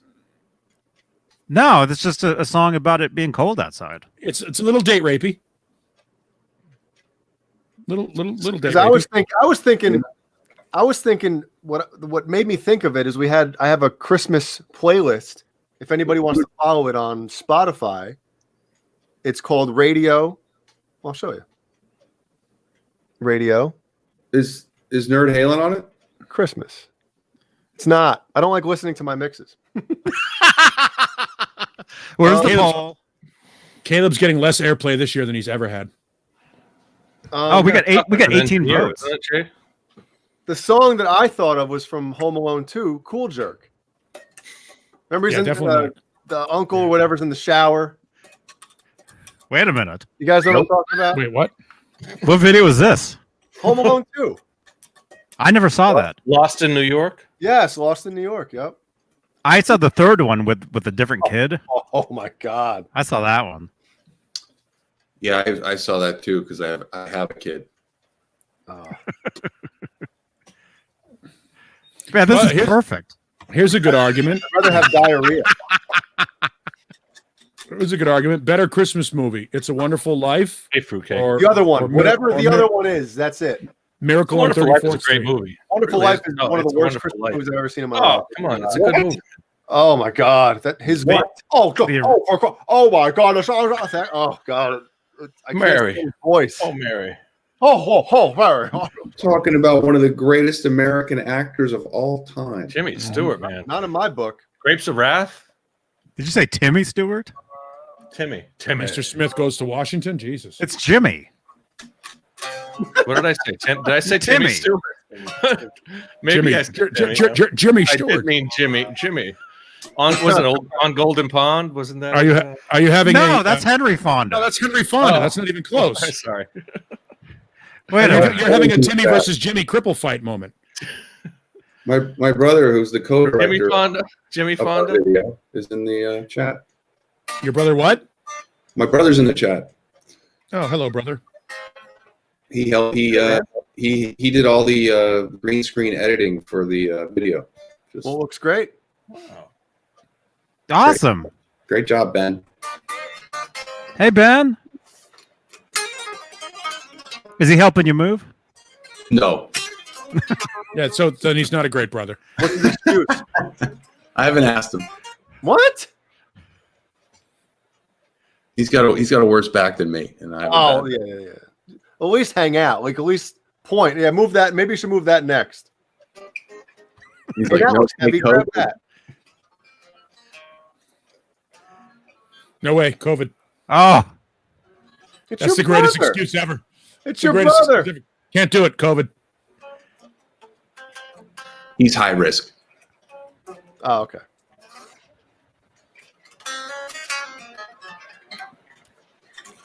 We've devolved to the point where we're going to start playing guitar now. But how about this? I got another question for you, since nobody can really think. Well, yes. Besides Paul picking out any song that just doesn't mention Christmas. Because that's the fucking definition of a Christmas song. No. It is. Green Sleeves. Well, there's two versions. There's a Christmas song that has the same exact melody Right. as Green Sleeves. It's what is it? Yeah, I know what you. The child is Jumbia. born. Something to. What child is this? No. Something like that. Sweet child. Green Sleep Sweet has been Child used, of- has been Child of Mine. transformed into 100 of different songs. Sweet child, oh Christmas. Sweet Christmas, oh mine. That present is mine. The biggest present under the tree is mine. No matter what it is. Little drummer boy. He says "Pennies from Heaven" from the Elf movie. Little drummer boy. Christ the King. Christ the King. Yeah, something like. I think that's what it is. Well, the little drummer boy. They are technically playing for Jesus, which is Okay. allegedly what Christmas is about. No, Rudolph. They mentioned he said Rudolph, he's Santa guides Santa's sleigh. Of course, Yeah, that's Santa's sleigh, dude. Yeah, he says Christmas Eve too. yeah. I heard all the reindeers are girls. Yes, because male reindeer lose their antler in the wintertime. Only the girl reindeers can fly, is what I heard. What? Wow. No, Yeah. you got Donner. Donner's a boy, right? You can't Donner. name the You know, Yeah. Reindeer. Dasher, Dancer, Donner, Blitzen. No, Dasher, Dasher- Wait. Can the chat? Can you guys in the chat name all the reindeers? Well, no, they just Google them and put them in there now. If you sing it on Dasher, on Yeah. Dancer, on... Yeah, Dancer. That's a girl. Actually, Donner and Comet, Cupid, Blitzen. Donder and Blitzen. I like Donner. Donner. I see Donner. Jeffrey Donner. Donger. How about Donger? Blitzen might be a D-O-N-G. girl. They're all girls because No. male and reindeer allegedly lose their antler during winter. Well, hold on In a the second. movie, If you watch- didn't he have a girlfriend? Rudolph had a girlfriend in the movie, in the video. If you watch Rudolph was a girl. Reindeer, if you watch the movie, Donner is Rudolph's dad. We don't know what the gender of Rudolph is. In fact, that's an early opportunity to not assign gender. Well, Yeah, Rudolph- it's not Rudolph is the girlfriend. most Rudolph is the most feminine boy you've ever heard. Totally. Super femme. well, he's a Super. kid. He's a little boy. He's like the Jim J. Bullock of reindeer. Clarice. Rudolph's girlfriend was Clarice. Yeah. She wasn't one of the. Yeah, she wasn't on the team. No. Look. No. Yep. Yep. So, are you saying they're lesbian reindeer? Did they ever kiss? I think they did. Well, I think they touch noses. I think Yeah, his nose fell off. No, his nose fell off because he flew when Clarice said he was cute. He got all pumped up and he started flying around. Oh, God, And then I when he haven't landed, his nose fell off. I watched. seen the deep throat Wow. reindeer. Jesus Christ. Now we've ruined Christmas. Bones, man. As soon as you heard that, as soon as you heard Rudolph the Deep Throat Reindeer, Mancuda's like, they need me.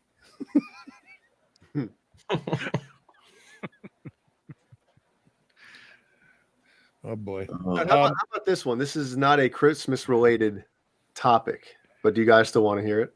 Yeah. So I was taking a shower yesterday.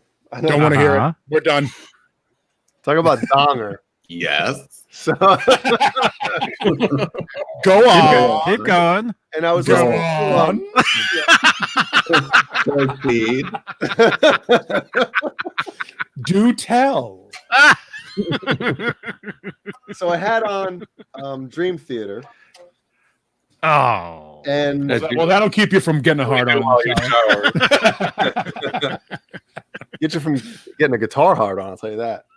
And I started thinking, like, you know, if anybody in the chat's a Dream Theater fan, I know you guys aren't, right? John, are you a Dream Theater fan?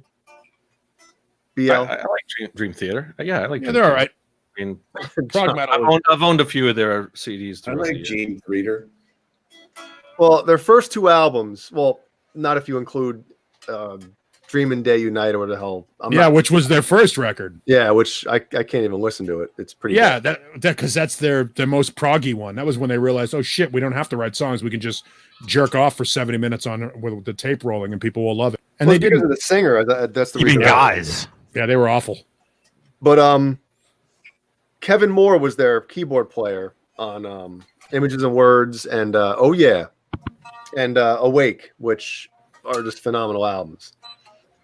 And they ended up getting a different keyboard player for an EP they did, and then a full-length album. And then he left the band, and they got Jordan Rudess, who is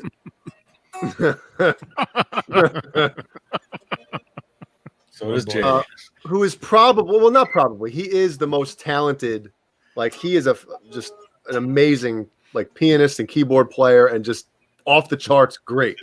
Right. Like, if I was going to start a band and needed somebody that was super proficient, like one of the best in the world, it would be him. But in that band, it just pisses me off, man, because so I was that got me thinking of, like, okay, I started going through and thinking of, like, my favorite bands. One member that I think they could replace and either stay the same or maybe even get better.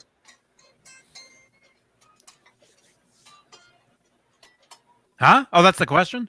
Yeah. Pick one of your favorite bands. Nobody was paying attention. Bon Jovi. Pick one of your favorite bands and pick a member and be like, okay, they could lose him and lose absolutely nothing and possibly gain. Who are you staring at, Paul? Who's up there? I'm trying to think of. I'm looking at my rack, my CD rack, just trying to think of a band that would work with.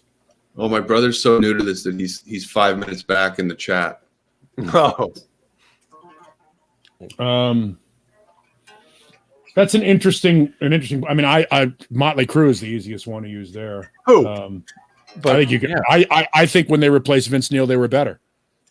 Well, but you can't record sales and albums and. I know that's my point, but I thought that album sucked with the whatever the guy's name was that they got. yeah, I like John Corabi as a singer. That's why. Yeah, Kurt Arenas brings up Aerosmith. That was Aerosmith. You can't replace people. It was an unsuccessful. Transition. That didn't work. The Lightning Strikes is a great song, and Joe's not on that, right? But who wrote it? Did one of the? I think Richie Super wrote that, but I could be wrong. That's one of my favorite. Aerosmith That's a great. They still do that song live. That's their great song off that during that era. Yeah, the two guitar players were Rick Dufay and Jimmy Crespo, and nobody cared. Who? Exactly. Yeah. Boy, that's a tough question because certain bands. I mean, the reason why we love the bands is because of the chemistry and the way it was set up. Well, it's like Rush with John. Oh, dude, a 3-piece band is almost impossible. Like I was thinking, Johnny, when I was thinking this question, I thought of you and the Police. Like you can't. Oh, what'd I do? Oh, who would you pick? Well, I mean, you could replace Sting. No, you can't. Well, if you want to get rid of the ego. Oh. I mean, if you had to pick one out of the three, I hate to say probably Andy would be the one out of the three. Sting replaced them. Well, you could replace Andy Summers with Alex Lifeson and it would work. Oh, that'd be the worst thing in the world, man. No, it would not. It would work because Alex Lifeson stole so much from Andy Summers. I can't stand that guy.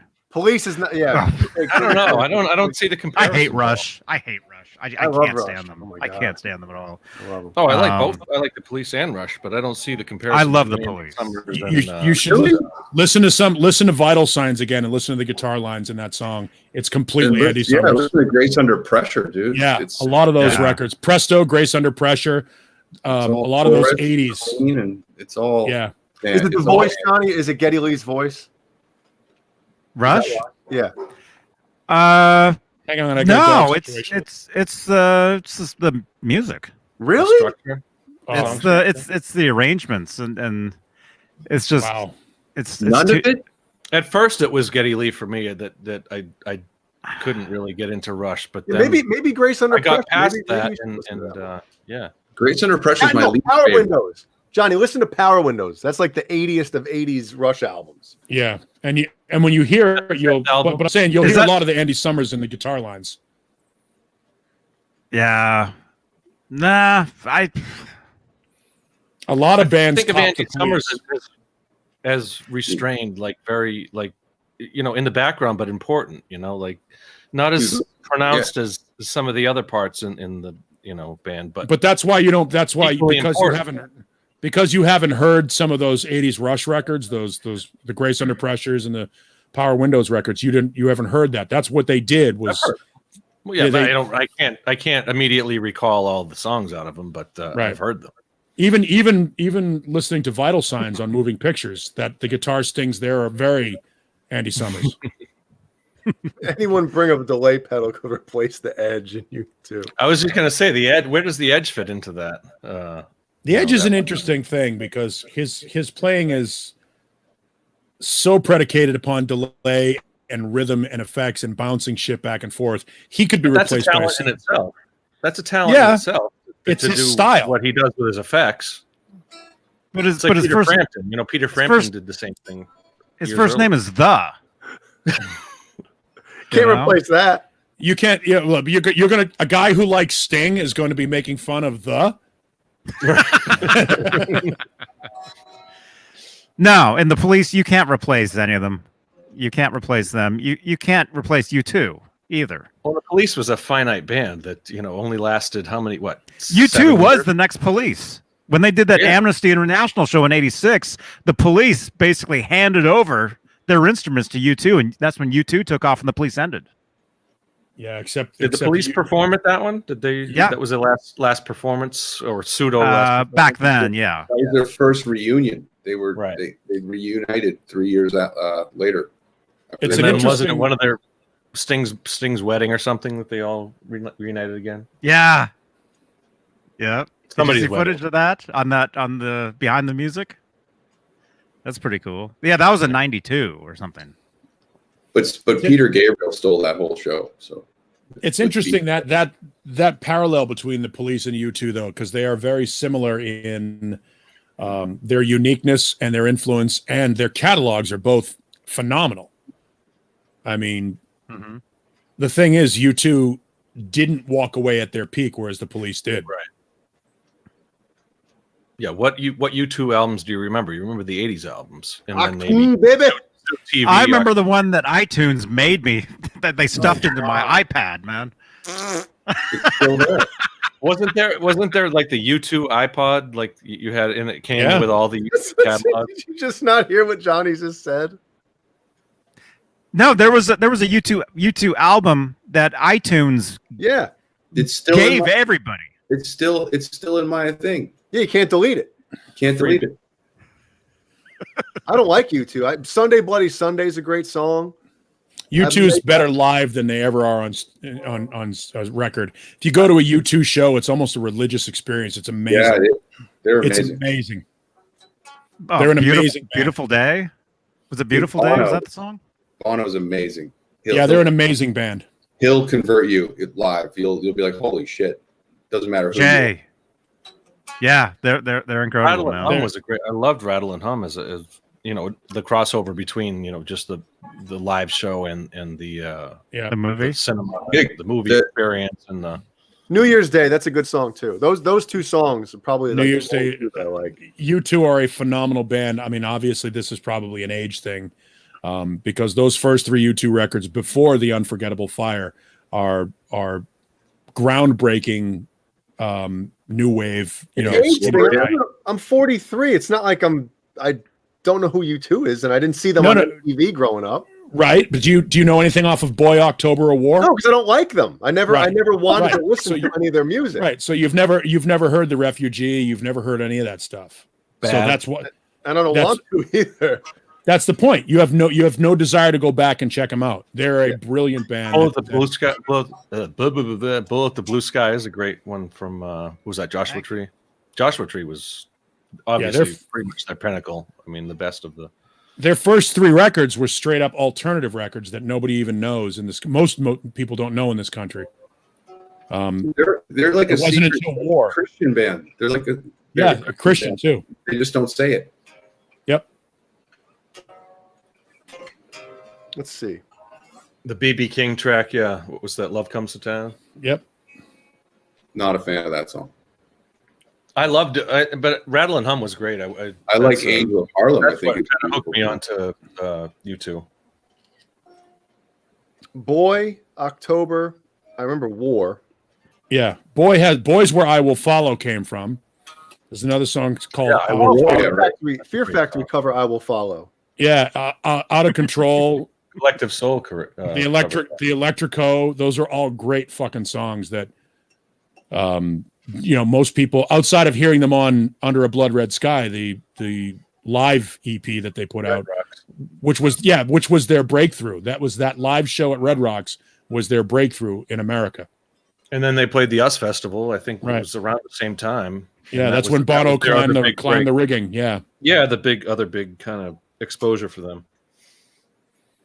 But like Gloria and those songs those just came out of nowhere.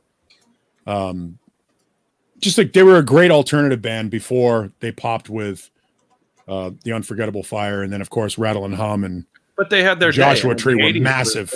I guess Octoon Baby and Zoo TV were huge the biggest tours at the time. Right. But they were also riding on the stuff that they had done in the 80s. The sort of homecoming video. yeah, was sort of always Homecoming, brilliant. that was their like breakthrough on MTV, the Sort of Homecoming song. And What was And that? then- I don't remember that one. what's the one with the ding, ding, ding, ding. It's BAD. Yeah, that song. Yeah, it was the Wide Awake in America EP that they put out. Everything between Zoo TV and All You Can Leave Behind were kind of they went really weird. They did a Passengers record, a record called The Passengers with Luciano Pavarotti. TV? They weren't Yeah. afraid to experiment. What was the Pop tour? Pop. Pop was very weird. Pop was a weird one, but they had Rage Against the Machine open for them on that tour. The one where they had like the biggest stadium show to that time. Yeah, they had Pops- the TV screens, and they'd call on satellite phones to like the space shuttle and stuff like that. Yeah, it was In the middle of the show. Yeah, They had astronauts singing along. Stage thing that looked like a spaceship. That was pretty cool. Yeah, they were basically commenting on the fact that media and the way we consume media was garbage. Pop. If you make good music and more people like it, all of a sudden you're pop. If you're a punk band and nobody buys your records, then you're cool or something. I don't know. I don't get it. That plays face. Yeah. A lot of records, all of a sudden you're pop. Oh, that was it. That was the face. Hold on. I don't get it. As soon as you start selling a lot of records, all of a sudden you're pop. Oh, wait. Didn't I take a screenshot of that and send it to you guys? screenshot. By the way, who sent me this picture, man? Who sent me this picture? This is amazing. Your pop. Mo Pop. Oh, that's the guitar. Who sent me this? Yeah. Go pop. That's the Seattle guitar. No. Oh my God. All of a sudden, you're pop. Anyway, whoever sent me this picture, thank you. That's an incredible picture of that. Mom and Pop. Oh wait, Kurt S1550 sent this. Thank you, dude. Who put the whammy bar like that? See, a guitar player did that. A non-guitar player did that. Yeah, that's got to hang, dude. Well, it's no worse than the one from Better Off Dead. By the way, Jay, Johnny. Jay, going back to Christmas, worst Christmas song ever. I got two of them. I got two of them. Santa Baby Oh, and that Dominic the Donkey. Fucking No. song. Nope. all What I is it? want for Christmas is my two front teeth. I could That's do pretty never bad. hearing that. That's pretty bad. That's What do you got? Paul? Worse. Like this guy? Elton John, Step Into Christmas. Awful. And Paul McCartney, Simply Having a Wonderful Christmas Time. Garbage. You know, that's one of those Oh. songs. It's funny you say that because about 3 or 4 days ago, I'm standing in the kitchen. That song's on. We have a Bluetooth speaker up on the cabinet and stuff, and Right. that song comes on my mix. And I'm just thinking to myself, I'm like, this shit sounds like somebody did it on like a Casio keyboard with they added a delay, and I'm like, it's actually, I don't know why it's a hit Christmas song, and it started pissing me off, and it got annoying. And it almost negates all of the wonderful work that Paul McCartney has done. It's so bad that I sit there and go, how is he responsible for this? Well, is that He's done a few Christmas songs. was It's that tough to- Wings? No. Is that a it's- Wings tune? No, he did it by himself. It's like It sounds like he did it by himself. Well, everything awful. he did by himself, right? It's- Was it his response to John Lennon? So this is Christmas, or I don't know. It's awful. It's just a piece of shit. Now that said, it's still not as bad as Elton John's Step Into Christmas. I don't know if I've heard it. Yes, you have. You've heard it. It's awful. It sounds like a television commercial. It's the worst Christmas song I've ever heard. Go ahead and mute and bring it up and listen to it. Do and you then have come back to mute me. Christmas songs? Yes. Really? Yeah. Go ahead and mute and just give it a listen to, and you'll be like, "Oh my God, what Hold the on. fuck is this?" Do you want to do a reaction? Yes, I would love to see you Silent reaction, isolate. Isolate. Wait, hold on. But you got to listen to it up and through the hook. It's Let me pull it just a out. piece of shit. oh my God, must be Garbage. horrible. It is horrible. I You've hope you heard it survive too. it, Jay. I hope you survive. Well, look, it's number one popular. I mean, I get it because it's Christmas time, but Oh, it's garbage. got 131 million. Yep. I should have dropped my phone. What's Million. Nerd Halen? Go ahead and mute and listen, and you'll be like, "Oh my god!" Yeah, he's listening. ISO him. Well, I guess we could talk over him. I mean, Yeah, I just want to. No, I want to see. Yeah. oh, he's agreeing with you now.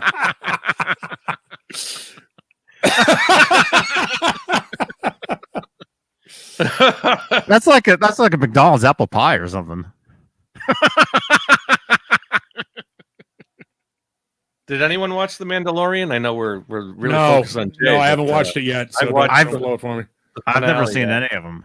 I don't have Disney. Good stuff. It's good stuff. Yeah, it's great. Paul, have you been following it? Or? No, I haven't. I was waiting for the entire second season so I can binge it. I'm on vacation now. It's done now, so yeah, definitely check that out. It's good stuff. Yeah, it's pretty cringy, and I think it's probably one of those things like he's forced himself to write a Christmas song. Whenever the first lyrics in a song are what you're singing about, that's usually a recipe for. But the hook is just terrible. Yeah, I only listened to half of it, and I was like, "Oh my god!" You know? Awful. Yeah. But I would rather listen to that than the Paul McCartney. No, well then no. Then Santa Baby. Oh my god. Well, the original Santa Baby was great. The problem is 9 million people have covered it, so you hear it every fourth song. Like if you put on the. How many Christmas songs are there? 50? Yeah, there's only like 20. There's like 20 Christmas songs. No, I mean, they're all just remakes. By the way, and I would also like to point out They that were all all the best, done 50 years ago. but all the best Christmas albums were done by Jewish people. Barbra Streisand, Neil Diamond, like all the best Christmas albums are done by people who aren't Christians. Hold on a second. The best Christmas album of all time, and this is not debatable. Whoa! Hey, Sherman. Flagged.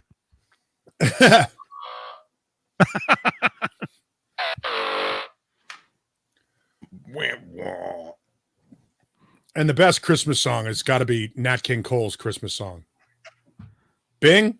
See, Bing is great because Bing would, sing a Christmas song and then go beat his kids. Yes, dude. When those stories came out, I was like, "Oh my god!" You better sit down. Better go to bed because Santa Claus is going to come, and if you're not in bed, I'm going to give you the belt. Whooping the shit out of his I kid. think it was Family Guy that did the parody on that. Yep. If you don't go to bed, Santa won't come to your house, and you'll get the belt. I got a belt for you. I got a Get a big piece case of of coal belt. up your ass. Oh wait, wasn't it Bing Crosby who kind of Belt produced- Crosby. Belt Crosby, yeah. Bang, It Crosby. produced, Now we know why I get the name Bing because it was the sound his kid's head made when he bounced him off the fucking headboard. Bang. he did a Bang lot of experiments. That's and like- stuff with tape. I'm glad you said tape. Yeah. That's like And Bill like Cosby. live recordings. Live recordings. He did a lot of early live recordings on tape that helped Ampex Now this, produce their. to me, Nat King Cole's Christmas Really? song is the best Christmas song of all time. That's up there. That's It's He as did a good lot as of it gets. R&D with Ampex. I think that's what him and Les Paul did a lot of R&D with the Ampex tape. name a song that scared you. Amber's got a good question. Black Sabbath. Yes, that's what I was gonna say. Yeah. Black Sabbath was a scary song. The first time I heard it, I was like, holy shit. Well, no, and what- when I What's the saw them in song off of, 98, what's the song off of what album is Sweet Leaf on? Master of Reality. was Master or- Reality. Well, there's a song at the end of that one that had some spooky sound. There's a Are you lot thinking of- spooky Black Sabbath songs. How about on Sabotage? Am I going insane? But Am I that's going a insane? little that's upbeat and fat. I mean, it's a little happy. As much as it Prowler, am I because going insane? the Night Stalker used it. Megalomania, some of those other Megalomania is pretty. Or Another what's song the that scared me? last song on Sabotage. Another song that scared me when the first time I heard it was In the Evening from Led Zeppelin. Yeah, the beginning of In the Evening with the drums, and it was creepy. I like and that one. Or No Quarter. No Quarter could be a little creepy. And the beginning of Fire on High from ELO is also scary. It must be Children of the Grave. Backwards, Hold on, let me listen yeah. to it. Oh, Mother from Police scares me every time I hear it. So. That's Amber. That's a great question. Mother does? Brain damage eclipse. When he's screaming, yeah, scared. What about Friends? The end You of remember Friends? Children of the I'll Grave. be there for you. Nah, the Police Friends. Andy Summers talks about eating his friends. Oh, well, how about Deep Purple with a lot of the Deep Purple Child in Time. Yeah, some of the before the pre Hush stuff was really Child in Time psychedelic. was brain damage eclipse, especially with headphones on when you're a kid. 1973. I'm 5 years old and I'm listening to fucking Dark Side of the Moon because my mom had it in her record, and her mom had it in her record collection. Just trying to give yourself nightmares. Dude, the opening to Knocking at Your Back Door is scary. Yep, a little bit. At your back door. Cocking at your back. Never mind. And Yep. Dun, dun, dun. It's There very was- when I scary. was younger, there was a lot of stuff that you wouldn't want to go to bed listening to that night on your headphones. People are strange. Yeah, I mean some of the Doors stuff. The end. You don't want to listen to the end. Yeah, the end. Nah, Right, that's I not get- scary. I gotta let the dogs out. Be right back. What's that code for? all did. Yeah, it's got to drop a hot one. Sherman. Sherman, you grew up with the Soboleski family? Oh wow. Is that true? Get him in here. Is it Sherman? Sherman. Yeah, Michael Sherman Anthony- Callahan.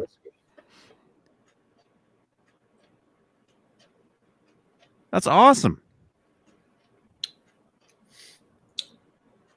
Yeah, some of the Ozzy stuff. Diary of a Madman. Mr. Crowley. Yeah, Diarrhea of a. One of those guys called me on my birthday a couple of years ago. Mr. Crowley.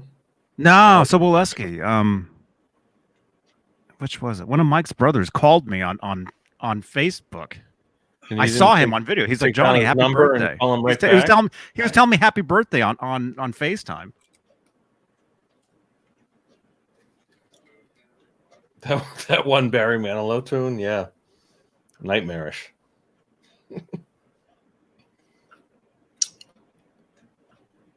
Man. Wow, that's cool. No, it wasn't Dennis. It wasn't Dennis. It was the other brother. The brother from another mother. It was Michael Anthony's other brother, or Soboleski. Not Dennis. Janice. Oh man, what's his name? Anyway, The beginning of Queen Under Pressure. Yeah, when you think it might be Ice Ice Baby, but it's not. Yeah. No, ours goes dun dun dun dun dun dun. Man, I love sending that GIF of hold on, let me pull it up.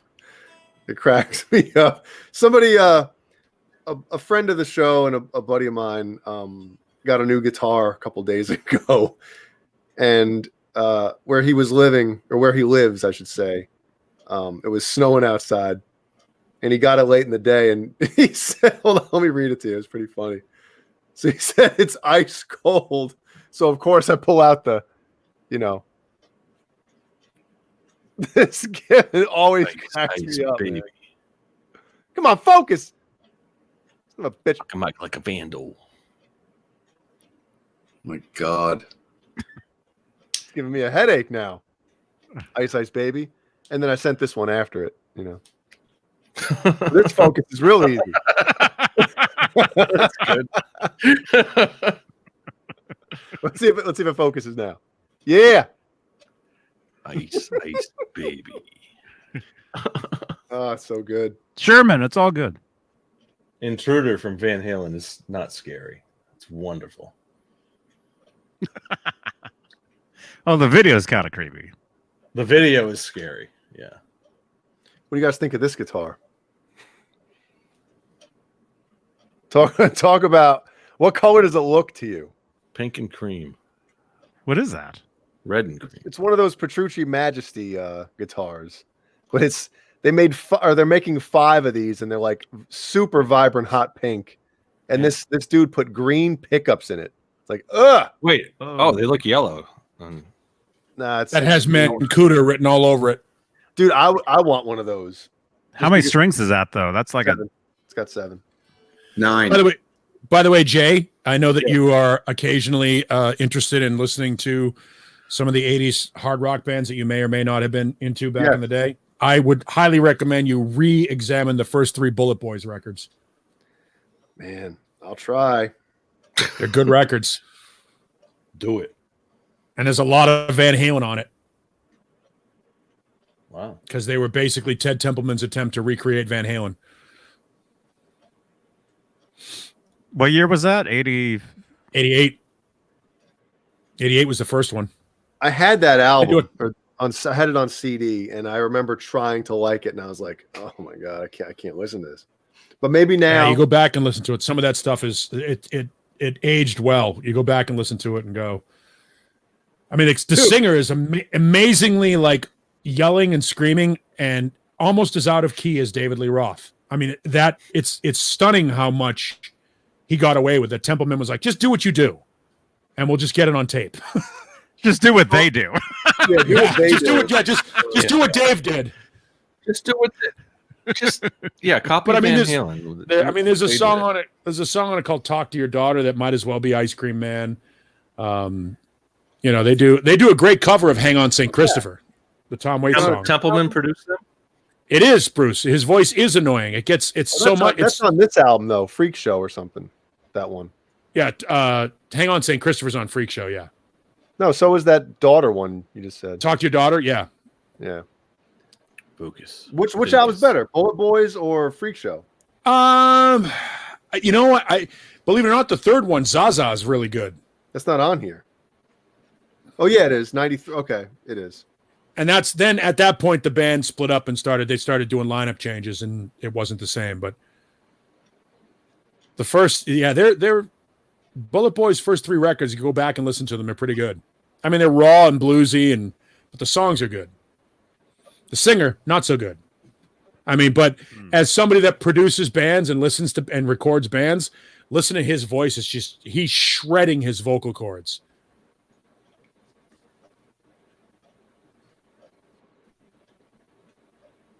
And that's why they only had how many albums? Oh no, they've got like 6 or 7 albums, but only 3 of them are worth a shit. Right. And they were, I mean, he was clearly copying Roth's gig live on stage. I mean, every move he made was taken right off of the Jim Dandy playbook. Well, yeah. See, I listen to some of that stuff, and I'm like, if I didn't know Ted Templeman was the producer, I'd be like, wow, those guys. Maybe if they had a different producer or a producer, but there's a song Ted Templeman produced them. That's probably the best that they could have done. Yeah. You know, there's a great song on that first record called "Ode to Joe," which is all about Joe Perry. About how Ode you 812 to Joe. Yeah. Ode you to 812 Joe. Joe, you 812. Oh, you 812 Joe. Ode to 812 Johnny. Wow, Johnny is just overtired. Oh, that's funny. He's so overtired. No, I've been going to bed at midnight. I went to bed at midnight last night. I didn't get out of bed till 2 in the afternoon. Yeah, man. I envy you. Can you just tell me how that feels real quick? I'm on like 4.5 hours of sleep a night.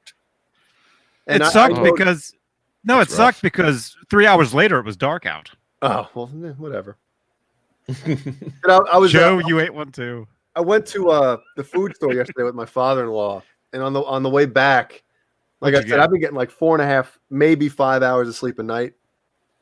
And I was talking to him, and next thing you know, I'm like stuttering, and I can't get I'm like, oh my god, I'm like, I got to start getting some sleep. We're keeping you up, Jay? I'm literally killing myself, man. By the way, Dean is up. Or not Dean. Zane. Oh, Dane is up? He just posted a video on YouTube. I texted him and he didn't respond. Son of a... He just posted a video about restringing a guitar or something. Wow. All right, Dane. And no, I was not driving. Why aren't you watching the show? My father-in-law was driving. But yeah, I actually noticed it, affecting me. So I think I need to start.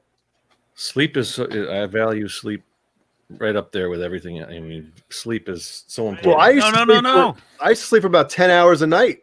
Crap. Before Jeannie and I had kids. Ned brought something in. Ned brought we got something a in. situation at Johnny's. Highlight it. Oh yeah. Ned brought something in. Bring the camera with you. Let's see it. Let's see He's it. in the. Should I do it? What is it? Yeah, you should. He's in the bathroom. Oh no! Ripping it apart. You got There. the- Enter studio. Let's get the mobile cam. There you go. Let's hear it. Let's see it.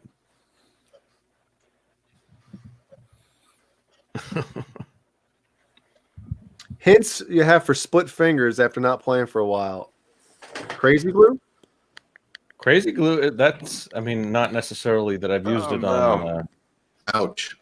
But no, crazy glue is like an actually medically approved solution. Oh, They used to It's use like that it's like in liquid Vietnam. bandage. I can't get a camera. And they sell, hear they you. sell liquid bandage. They sell that. You can right? hear me? It's probably the same shit. Yeah. Yeah, it's like liquid bandage. How do you do the? I don't know how to do the camera. John, look at Johnny. Here it is. Flip. We see you, Johnny. Like a penis with glasses and a hat on. Oh my gosh! What is it? It's a Come on. huge Put the rat. cam back on. It's a Pull the rat. Flip it around to put the camera on. Oh shit. How do you flip it? Turn the camera on. Oh my god! You just had it. Now turn it there it around. is. Just Yeah, just. Oh my god. Oh no! Oh no! Oh. Is he sleeping? Playing dead or is it? What? he's very proud of Oh, himself. Ned's so happy with himself. Oh, Ned. He brought you a gift. Good kitty. If that rat Oh moves, my yep, god. I don't want to Oh, see it. I don't no. want to see it. that's what they do. Oh no.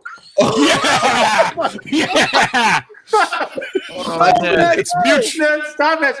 Isolate. No! No. Highlight. it's so good. Isolate Johnny's can't do it. Oh!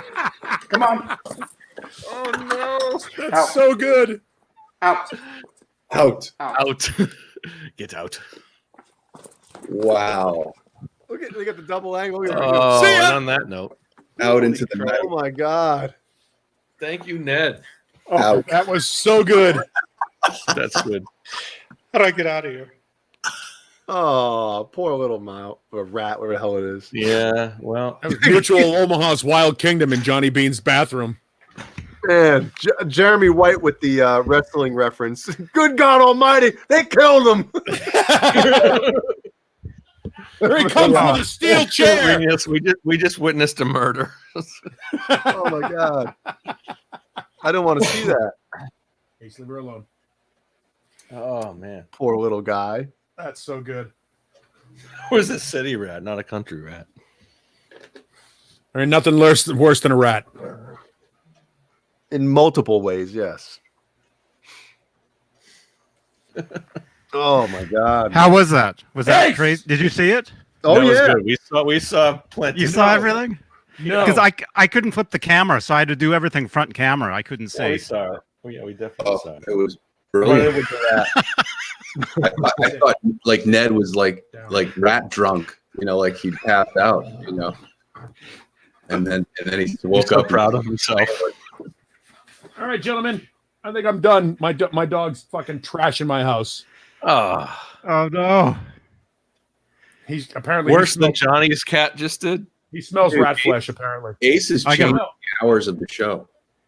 no, I no. You got to rewatch understand. You guys change time. I don't. It's 10 minutes of 1 a.m. An hour ago, he was ready to leave. So we'll be cool again in March. Yeah, probably. Okay. I'll be able to hang in for the whole show in March. But he's Okay. Cool. We'll check in with you, trashing John. my house. In March. What's going on? You guys changed time. I don't. Arizona doesn't change Oh, time. yeah. So Bonuses to the dog, we've been going on an hour long. to Well, daylight you- saving. Yeah. Just for the show, you could change time if you wanted. You could pretend. You could pretend, Paul. Yeah, it doesn't work that way. Dogs don't have that sort of thing going. No. Oh, that's Yeah, right. daylight savings is the worst when it gets earlier, and your It's like dog Johnny's doesn't chickens. know that it's earlier, or Yeah. or Yeah. no, later. I should say later when it gets later. They don't know. They still think it's They don't give a shit. So he Yep. knows. He thinks that the show is over and that we should have been out playing in the yard for a while now so that he can go to sleep. So he's sitting nice and comfortably. We'll see how long that lasts. But he just did like 3 zoomies, and I know that the rubber flooring that I showed you guys before is fucking all torn up and just in a pile in the middle of the. Say zoomies. So you know what's funny about this whole thing, Paul? The time always stays the same where you are, but everywhere else it's changing. So it might as well change for you. You would think. I mean, because like football starts an hour later now, and prime time starts an hour later. Like everything is weird. We have to adjust to the rest of the world. That's what I mean. It's almost worse if you think about it for you, because all of a sudden it's not like your clock is like for us when time does change. It's like, okay, everything moves. You adjust with your it. world. Yeah. It takes one day to adjust, and then you're good. Well, that sucks. Yeah, here it's like normally football would start at like 10 o'clock in the morning, West Coast time, but it doesn't happen now. Now it's 11 o'clock, and everything else happens an hour later. So like all television shows and shit like that. Even that's strange that football is in the morning, you know? That's kind of strange to the East Coast people. Yeah. 1 o'clock, man. Yeah, and when they wake up for that. When they do the shows over in Europe, I mean the games over in Europe or down in Mexico City, like football starts at 6:30 in the morning here. Well, it's like the what is it, the soccer tournament, the cup. What's that? What is it? The World Cup. Yeah, some of those are like at 3 a.m, right? They wonder part of the reason why nobody gives a shit in America about soccer. The biggest games that they have are starting at 3 a.m. That's because the world doesn't revolve around us as much as we'd like to think it does. Yeah, I know. I have a question, Johnny. Do you remember the date of the show in July when Fridays went from 3 to 2? Me? Yeah. Do you remember the date of that show? When Friday went from 3 to 2? Your Friday show went from 3 guys to 2. Do you remember? Oh, the date of that show? Someone's asking me about. Yeah. Which I remember. episode? Yeah, I know exactly. It was like 5 months ago. Right, it was July, right? Well, there's only 4 shows in July, August, September, October, November. I don't know. You I don't can know. find out. Let's find out. Oh, you're sitting pretty. What did you do? I mean, it was great. It was great content. It was. Well, the last 20 minutes were great. The last 25 minutes. Thumbnail. Hi, buddy. What did you fuck up? What did you fuck up? What did you break? I bet you broke some shit. Yeah, I know you're sorry now.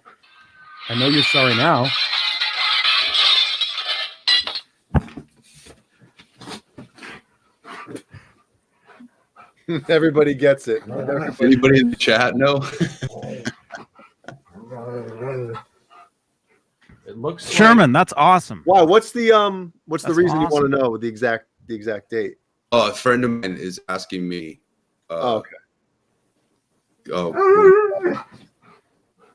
Well, I guess just go back to the channel and look those. You know, it's only 4 shows that month that are. Friday. I know exactly which one it is. Because it's the only time the thumbnail I'm using is the only time I've ever used that thumbnail. Yeah, but you know what it is. Nobody else knows what the thumbnail is. he's gonna find. He's gonna. The thumbnail has a Van Halen guitar in it. Oh. That narrows it down. Yeah. Kind of like this show.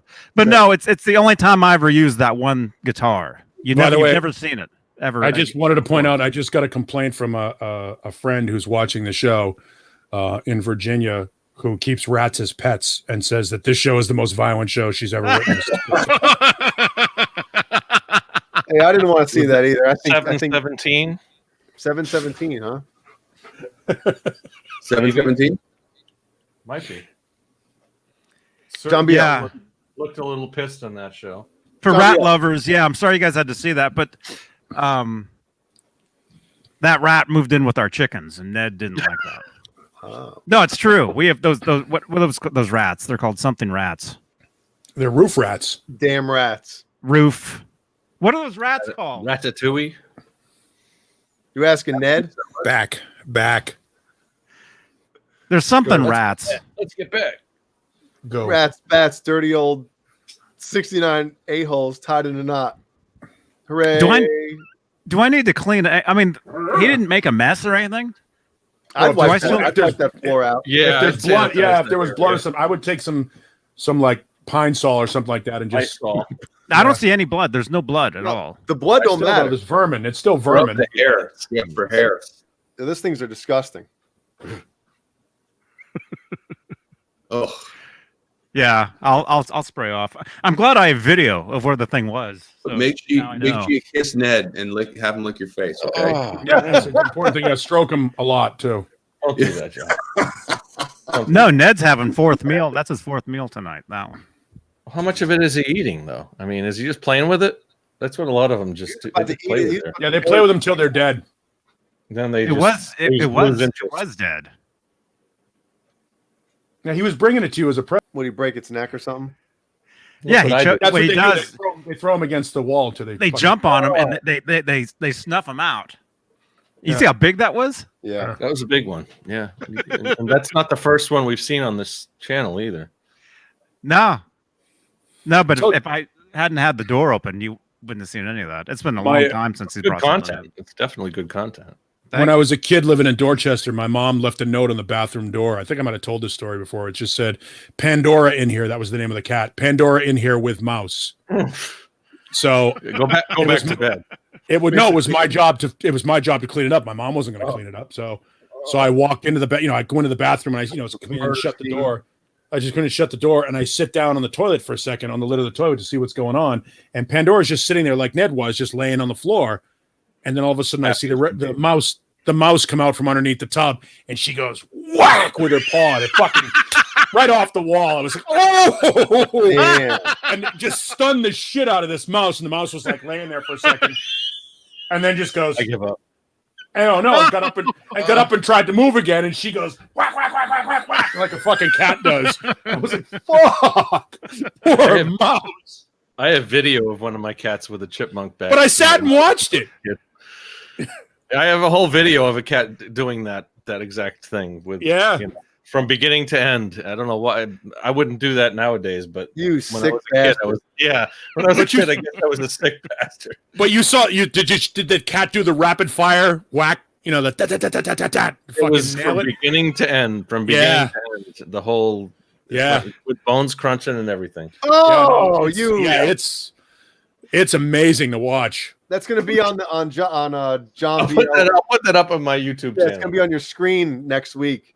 Yeah. The screen behind you. How rude was that? Rest in peace, Billy. Billy the cat. Man. Anyway, Santa with Cruz, that- Merry Christmas. And with that, it's 2:59. So All right. Maybe, Well, you just maybe talked over his comment. I made it to What the happened? end. Merry Christmas. he was- Santa Cruz. He was saying something. Oh, all right. I gotta go. Merry Christmas, everybody. Merry See you, Christmas. Paul. Merry Crimbus. Bear, bear. When is Christmas? Sometime next month. Sometime next month. Saturday. What are we Friday. doing? Are we Oh, going to next- do a Christmas show? No. Oh, that's Christmas Day. You and Jay have a Christmas show coming. Christmas is Christmas. Christmas is Friday. Yeah, I can't do a Christmas show. Friday. I mean, I might be able to like pop in for a few, but I'll come on with you, Johnny. I'll do a Christmas show. now the feud's gonna start. Oh, Nerd Halen. There it is. Nerd Halen is taking yeah. Jay's place. Take move it up. Okay, I'm totally precluded from doing the show every Friday. Oh, I don't give a shit. How's that poll? Which poll? The Festivus poll. The Cheerios versus Special Okay, K. wait. Grape nuts. Oh, I love grape nuts. Grape nuts and is ice good. cream. Grape nut. Put some grape nuts and ice cream. That's a good combination. yeah, but that kind of defeats the purpose of eating grape nuts. Grape nuts is kind of like a healthy thing. You're eating it with ice cream. You might as well eat a Big Mac. Oh, it's all about the crunch, man. That's the best crunch you can get. Grape nuts. Johnny. Say grape nuts and ice cream again. Grape nuts and ice cream. Good stuff. Groku knows. Grope nuts. Well, no. Why are they called grape nuts, by the way? Do they have anything to do with grapes? Are they made from know. grapes? But you can't call them great nuts. Aren't they? Isn't it granola? It's granola. Yeah, that's what I thought. It was just like Is granola a nut? That's an honest question. I seriously don't know if granola is a nut. no. I think there are nuts in granola, but granola itself is not a nut. Amber is saying grape seeds. Grape seeds? Yeah, but grape seeds those are not grape seeds that are grape nuts. No.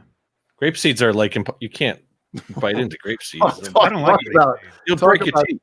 talk about discussing the most random shit ever. Right? They're talking about grape nuts now. End the show. End it. This is Yeah, great grape nuts and ice cream, man. Try it. If you haven't tried it, that's your Grape nuts and ice try cream. that. Try that this week. My Lord. That's great. Grape nuts. No. You're mistaken. It's grape nuts. Grape nuts, which has nothing to do with grapes, apparently. Wow. And with that, we bring another Wow. Saturday night to a close. The final Straturday night of till Christmas.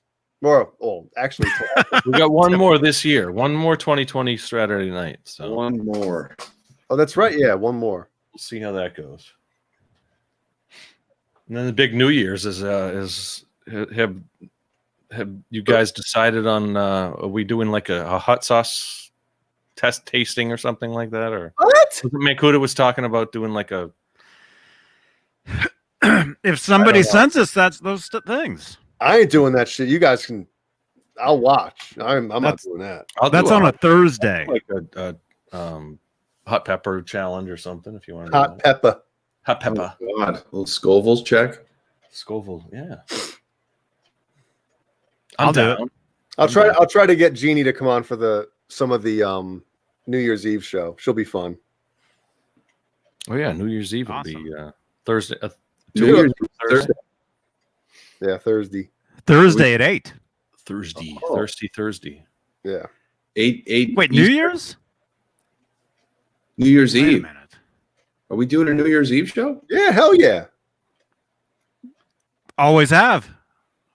Last year or this year, this last time it was 9 hours. Oh my goodness. So it's going to be at 8 Eastern or 8 Pacific. So it's 8 in the morning. 11. It's gonna 2 weeks from Thursday. Well, yeah, Johnny, you just got to figure out when you want to start. Do you want to start at like 11 p.m. or something, or 11:30 p.m. Eastern, or what do you want to do? We would start an hour or half an hour before The first one. the first one. So Yeah. it'd be 8. 11 So Eastern. do it at 8. 8. 8 your time. so it would be the same as 8 this. California. It'd be the same as this, but This like is an hour exactly earlier. Like an hour, half an hour earlier is what it An would be. hour. Got to have some setup. Yeah, I think an hour is good. 11 p.m. Eastern on New 8 Year's Eve. Pacific. Pencil it in. Thursday night. Santa Cruz wants your wife to come on the show, Johnny. Whoa. That'll be a Hey first. now. Hey now. Hey now.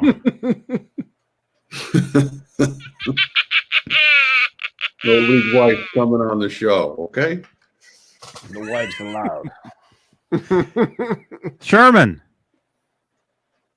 is available if anybody needs a tour manager, stage manager, backstage manager, hospitality, food, groceries, and everything else. Bus driver too. Bus driver. Wow. Wow, he does it all. Just Kind of need like some Caleb. shows. Just need some shows. Yeah. Talk to Caleb. That's what he did for a long time. Hopefully, Tour next, manager, stage hopefully manager. next year. Hopefully Yeah. next year. Oh God, please. Yes. To a wonderful 2021. Let's get this. All right. Get this. Show Now on let's the let the fun begin. And Yes. talk shit for a half hour. I should probably go to bed. I need to I need sleep, man. Oh, stay for shit talk. Come I on. will. I will for. Oh, stay for shit talk, please. Who on that Shit. list are we going to talk shit about? Shit-talk.com.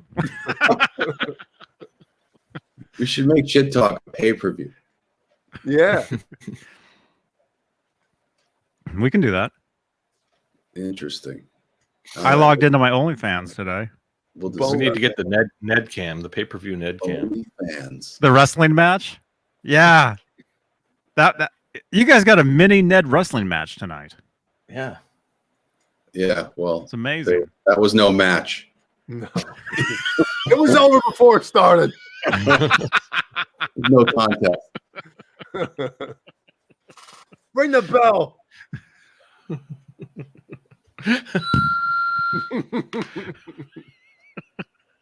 Good night, everybody. What would Ned say going into the ring?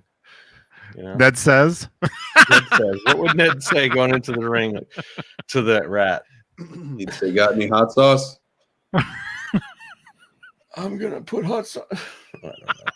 Well, I know what he would say after. Yeah. Game over. All right. Stop. He's already dead. That's a great Simpsons quote. Bah. He's beating up the Hamburglar. Homer's beating up the Hamburglar. Stop! He's already dead. That's good. Season 4, maybe. Season 5. Good stuff. And Bart said Johnny's a Simpson fan. Oh yeah, Bart Simpson said that the whole meaning of Christmas is the birth of Santa.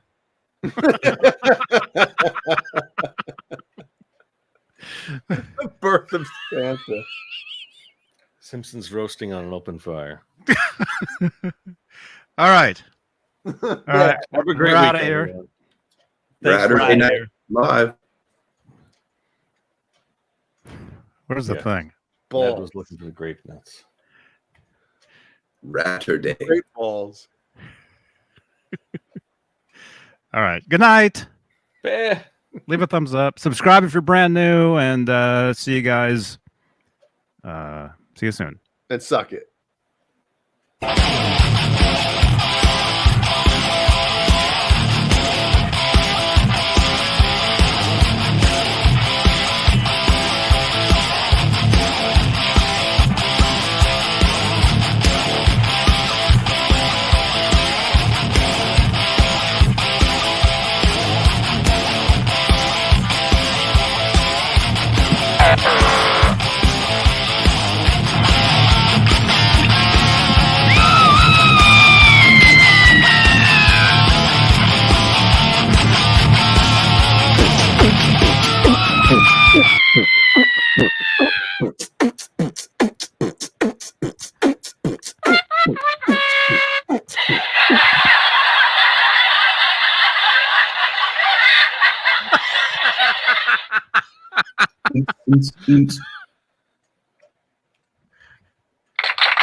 All right, well, let's start off. Let's start off talking about that ass in the chat. Who was that name up there that we?